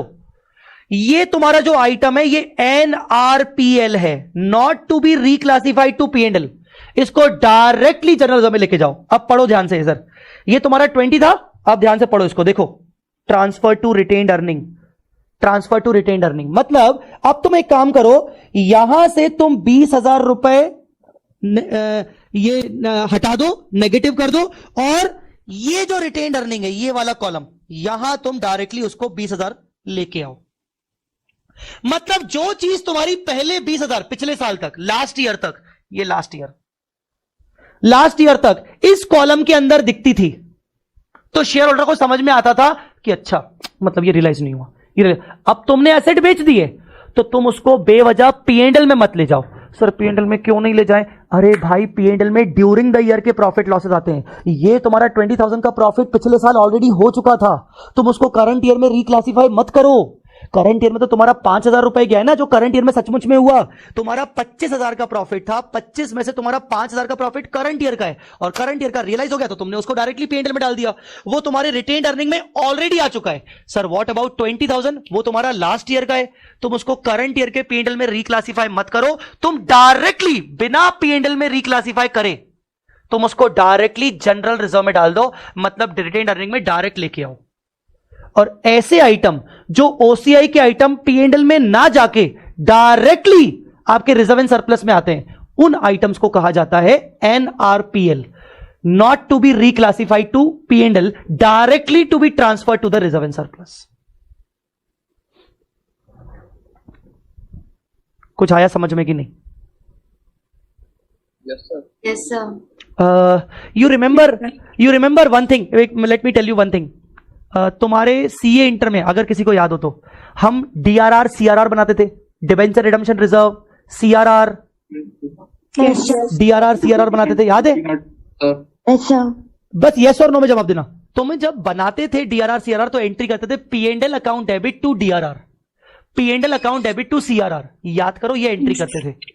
तो बनाते तुम P&L से थे, पर जब बाद में डिबेंचर रिडीम हो जाता था, जब डिबेंचर रिडीम हो जाता था तो उस DRR को जब रिवर्स करते थे तो जनरल रिजर्व में रिवर्स करते थे, वापस से P&L में नहीं डालते थे। तुम याद करो, अगर याद हो तो तुम उसको वापस से P&L में नहीं डालते थे, तुम उसको जनरल रिजर्व में डालते थे। क्यों सर? P&L में क्यों डालूं, वो करंट ईयर का थोड़ी है, वो तो सर पिछले सालों से बनाते आए, अब उसको बस वापस से फ्री कर रहे हैं। हमने उसको लॉक करके रखा था, वापस से फ्री कर रहे हैं, तो उसको डायरेक्टली डाल दो। The same concept belongs to this. OCI में डाल दिया। कुछ आइटम ऐसे हैं जिनको करंट ईयर के P&L में वापस से रिक्लासिफाई करने की जरूरत नहीं है। सर क्यों नहीं है? धीरे धीरे मालूम पड़ेगा ना, जब एक एक इंडेक्स पढ़ते जाएंगे उनके लॉजिक्स तब मालूम पड़ेंगे। तो अभी भी सकता है, याद रखो कि कुछ आइटम्स ऐसे हैं जिनको उठा के वापस से P&L में डालने की जरूरत नहीं है, जिनमें से एक है रिवॉल्यूशन रिजर्व। जब तुम्हारी एसेट बिक गई, तुम्हें 125 रियलाइज हो गए, तो मेक श्योर कि 5,000 तो तुम ऑलरेडी P&L में डाल चुके हो, तुम्हारे रिटेन्ड अर्निंग का ही पार्ट है, पर 20,000 अभी भी तुम्हारे रिटेन्ड अर्निंग में नहीं दिख रहा है, तो तुम 20,000 को P&L में डालो, फिर P&L में डाल के उसका नेट प्रॉफिट बढ़ाओ। नहीं, मत करो, ऐसा मत करो। बेवजह नेट प्रॉफिट 20,000 से बढ़ जाएगा, कोई सेंस नहीं है भाई। ये तो पिछले साल का प्रॉफिट था, उसको तुम एक काम करो, हाँ है तो वो भी फ्री रिजर्व, है तो वो भी प्रॉफिट, वो भी तुम्हारा रिटेन्ड अर्निंग में ही शो होना चाहिए, तो तुम उसको डायरेक्टली जनरल रिजर्व में लेके जाओ, रिटेन्ड अर्निंग में लेके जाओ। That is the reason we call it as NRPL। Understood और नॉट? Yes, sir. इसीलिए हम P&L के अंदर ये जो छोटा भाई है ना, उसके अंदर दो कैटेगरी रखते हैं, एक NRPL, एक RPL। ठीक है बेटा? Yes, sir. हाँ, तो मैं आपको कीवर्ड समझा रहा था। पहला कीवर्ड था ट्रांजिशन, दूसरा कीवर्ड है अपना अदर कॉम्प्रिहेंसिव इनकम। अब जिसको मैं लिखवाऊंगा, लिखिए, तो मैं OCI लिखवाऊंगा, लिखिए।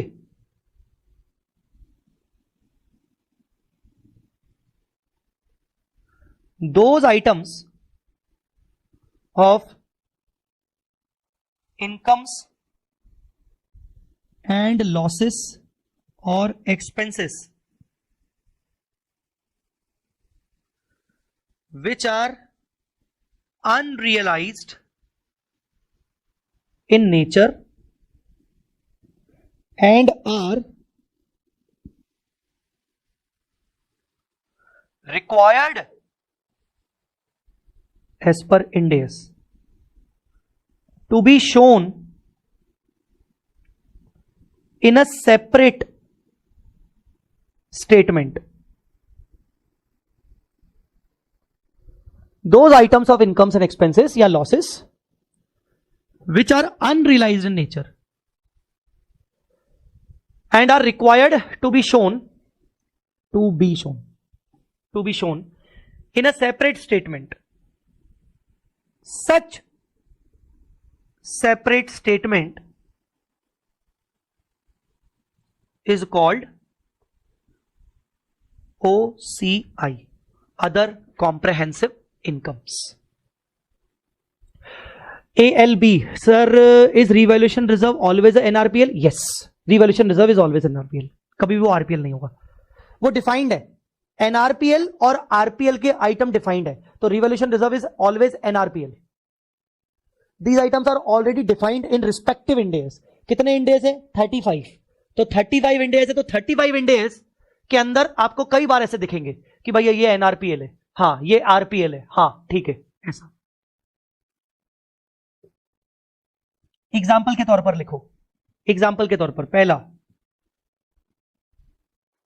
रीवैल्यूएशन गेन या सरप्लस, ब्रैकेट में लिख देना इंड AS 16। दूसरा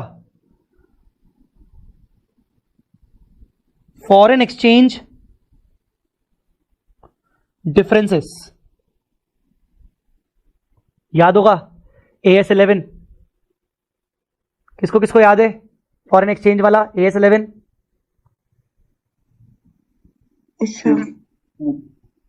उसका नाम है यहां पर इंड AS 21, फॉरेन एक्सचेंज के डिफरेंसेस, वो भी आपके OCI में जाते हैं।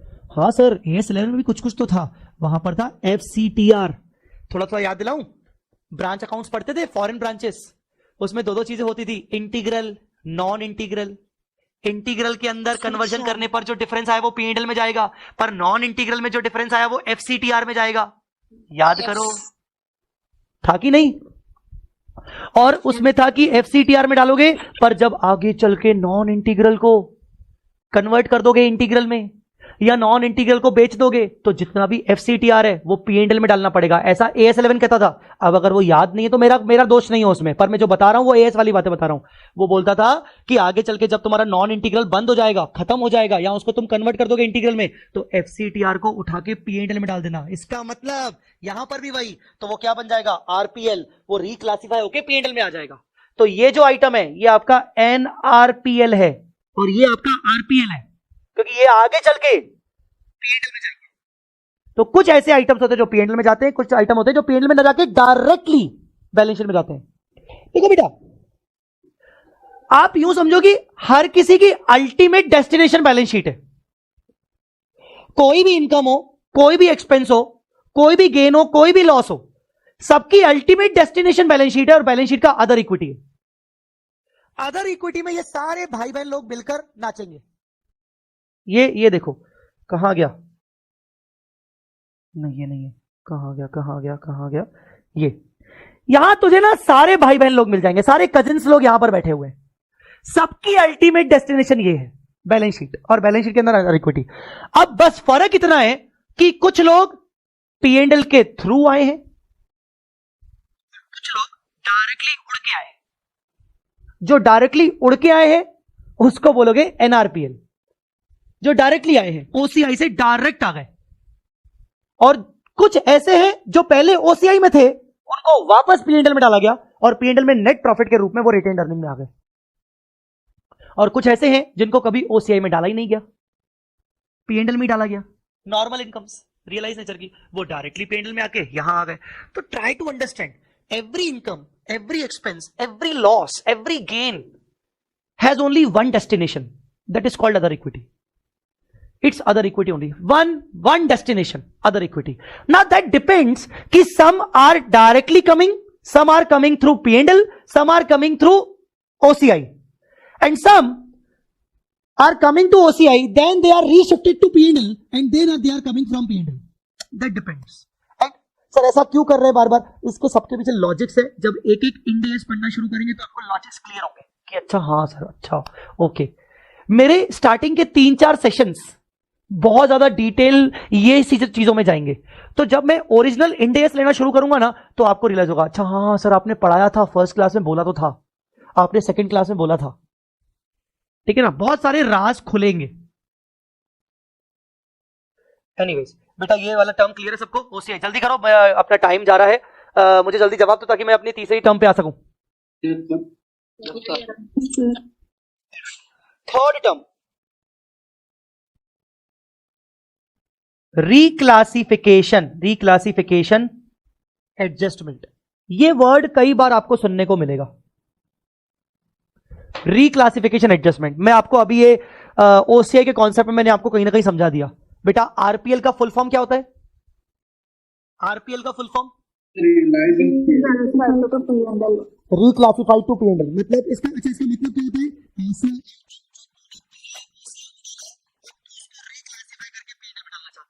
उस चीज को कहते हैं रिक्लासिफिकेशन एडजस्टमेंट, उसको कहते हैं रिक्लासिफिकेशन एडजस्टमेंट। रिक्लासिफिकेशन एडजस्टमेंट मतलब when a particular item earlier transfer to OCI, now it is required because of Ind AS to be transferred to P&L. That is called reclassification adjustment. Guys, are you understanding? Yes, sir. Yes, sir. So, if an item earlier classified to OCI due to Ind AS requirement, Ind AS की requirement के कारण तुमने उसको OCI में डाला था. Now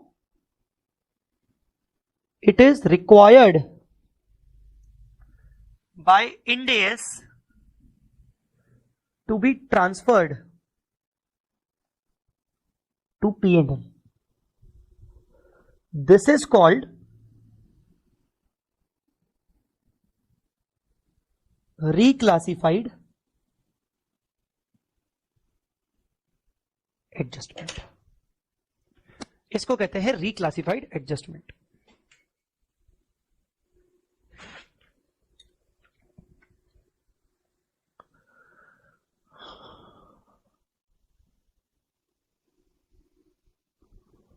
बोलो बेटा, clear? Yes, sir. Yes, sir. Last item.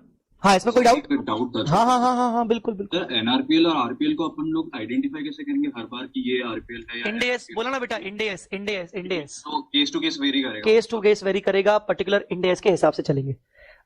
एक सेकेंड, अगर मेरे पास वो होगा तो मैं आपको 2 मिनट दिखा देता हूँ, शायद आपको एक समराइज फॉर्म में समझ में आ जाएगा. Wait a minute. आपने बताया था ना कि आइटम्स डिफाइंड है हमारे कि ओसीआई में कौन से Exactly. Items Exactly. ट्रांसफर करेंगे, तो देयरफॉर क्लियर है. आपकी आवाज क्लियर नहीं आ रही, 2 मिनट मुझे पहले बोलने दो, अब पहले म्यूट हो जाओ. ये देखो, मैंने क्या चार्ट बुक के अंदर आइटम्स ऑफ ओसीआई डाल दिए.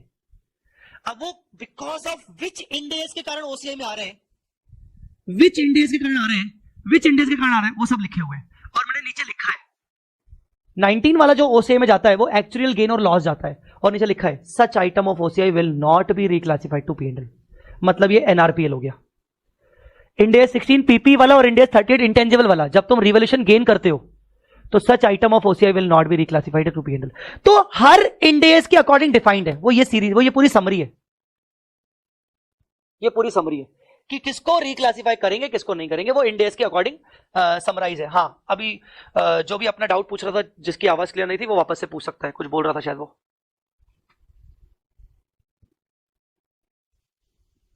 सर, मैं वही बोल रहा था कि आपने बोला था ना कि आइटम्स हमारे डिफाइंड है कि कौन से आइटम्स को हम ओसीआई में ट्रांसफर करेंगे, उसका पर्टिकुलर ट्रीटमेंट क्या रहेगा. हाँ हाँ, डिफाइंड.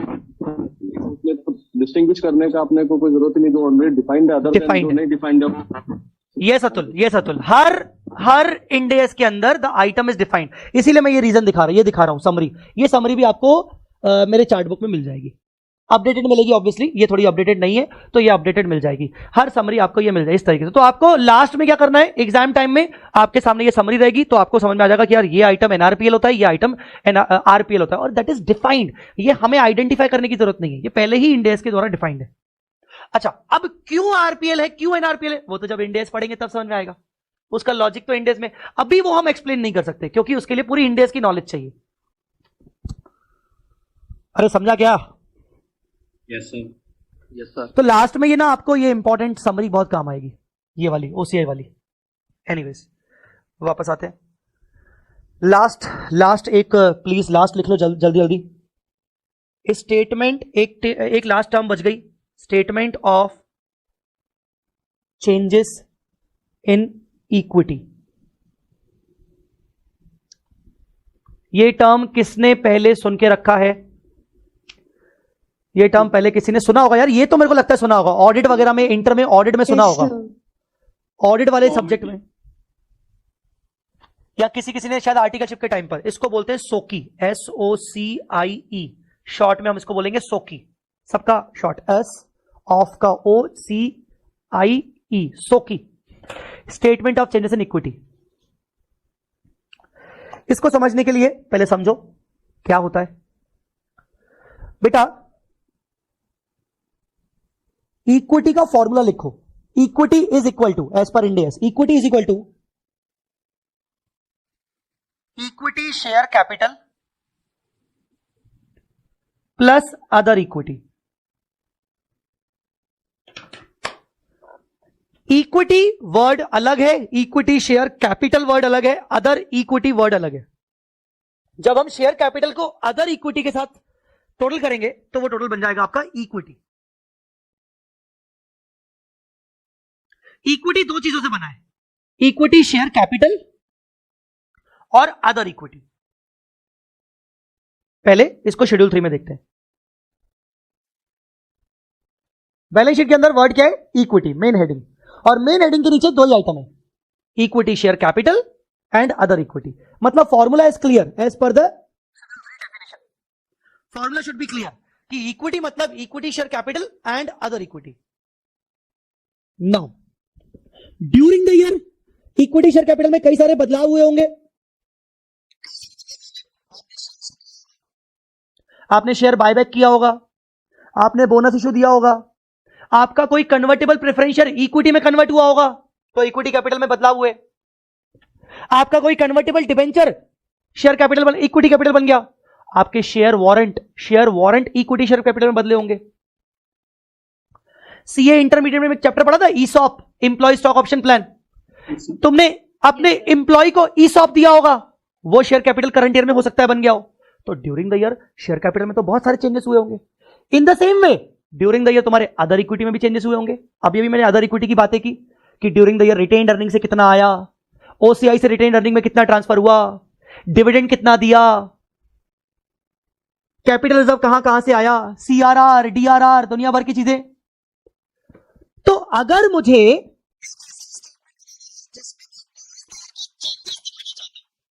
कि भाई ओपनिंग में कितना था, फिर during the year plus minus कितना हुआ, फिर क्लोजिंग में कितना था, ऐसे पूरे स्टेटमेंट को, वो स्टेटमेंट शेयर कैपिटल का भी बनेगा, वो स्टेटमेंट अदर इक्विटी का भी बनेगा। उस स्टेटमेंट को कहते हैं सोकी, उसको कहते हैं सोकी।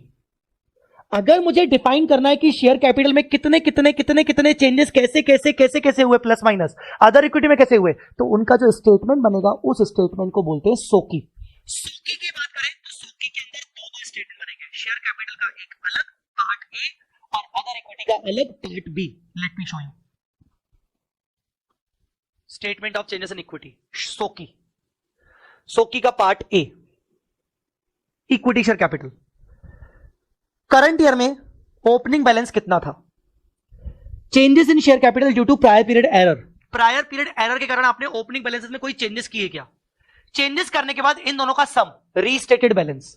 ड्यूरिंग द ईयर आपका कोई इश्यू हुआ, बायबैक हुआ, बोनस हुआ, चेंजेस इन इक्विटी, क्लोजिंग में कितना आया, ये बन गया आपका करंट ईयर का। सेम आपको प्रीवियस ईयर का देना पड़ेगा, सेम टू सेम वही फॉर्मेट। बैलेंस कितना था, प्रायर पीरियड में कितना था, रीस्टेटेड कितना हो गया, इक्विटी में आपके करंट ईयर में, लास्ट ईयर में क्या क्या आपने बायबैक और इशू किए थे, और बैलेंस कितना आ गया। मतलब सोकी का जो पहला पार्ट ए है वो शेयर कैपिटल का पूरा ड्यूरिंग द ईयर का ब्यौरा दे रहा है। सोकी का जो पार्ट बी है वो ये रहा अदर इक्विटी, वो भी आपको वही ड्यूरिंग द ईयर का करंट रिपोर्टिंग पीरियड का पूरा ये ब्यौरा दे रहा है। और अरे ये उल्टा हो गया क्या, ये उल्टा है बेटा, ये प्रीवियस रिपोर्टिंग पीरियड का दे रहा है। ये उल्टा क्यों हो गया है? एक सेकंड, हाँ ये प्रीवियस रिपोर्टिंग पीरियड का वही सब कुछ। अब आप ध्यान से देखो, बैलेंस एट द बिगनिंग कितना था, प्रायर पीरियड एरर के कारण कितने चेंजेस हुए, रीस्टेटेड बैलेंस कितना हो गया, टोटल कॉम्प्रहेंसिव इनकम कितनी आई, डिविडेंड कितना बांटा, रिटेन्ड अर्निंग में कितना ट्रांसफर किया। अभी भी मैंने तुम्हें एक एग्जांपल दिया था रिटेन्ड अर्निंग में ट्रांसफर करने वाला, वो कितना ट्रांसफर किया, और कोई चेंजेस है तो वो स्पेसिफाई करो, और लास्ट ईयर का बैलेंस, लास्ट ईयर का क्लोजिंग बैलेंस दिखाओ। ये आपका होता है, और इस सबको क्या बोलते हैं, सोकी। क्या बोलते हैं बेटा, ओके। अरे यार तुम लोग बहुत ढीले हो यार, कुछ बोलते ही नहीं हो यार। Okay sir. सोकी, तो सोकी, चलो तुम लोग मुझे कोई डिफाइन करेगा, what is SOCIE, what is SOCIE, anybody? Equity and other equity में changes. Very good. Just made an equity share capital during last year to comparison to current result. Okay, तो कुल मिला के सोकी क्या करता है, सोकी ड्यूरिंग द ईयर के कितने भी चेंजेस हुए होंगे शेयर कैपिटल के अंदर और अदर इक्विटी के अंदर, वो सारे चेंजेस को एक स्टेटमेंट में डिफाइन करता है, and that statement is called SOCIE. SOCIE is a statement which is prepared in two parts. Two parts कौन से? Part A equity share capital का और पार्ट बी अदर इक्विटी का. So key is a statement which is prepared in two parts which defines all equity items. मैंने word use किया है equity, और equity का मतलब ये. अब ऑल इक्विटी आइटम बोल दिया मतलब सारे कैपिटल वाले आइटम, सारे अदर इक्विटी आइटम आ गए सब. Which defines all equity items along with their respective changes during the year.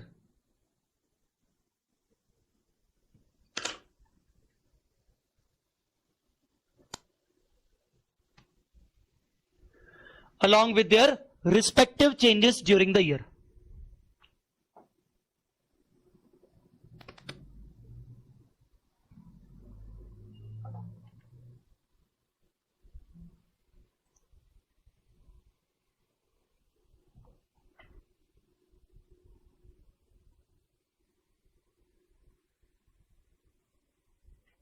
समझ में आया? Yes, sir. Yes, sir. Yes, sir. Great. हाँ जी. So these were the key important points. आपको अगर कुछ पूछना है तो पहले मुझसे पूछ लो, so that हम लेक्चर को कंक्लूड करने की तरफ चले.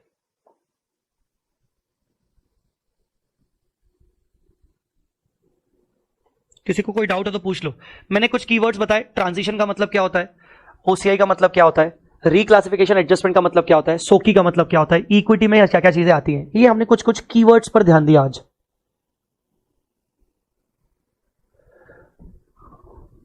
एनीवेज किसी को कोई डाउट नहीं है तो ठीक है.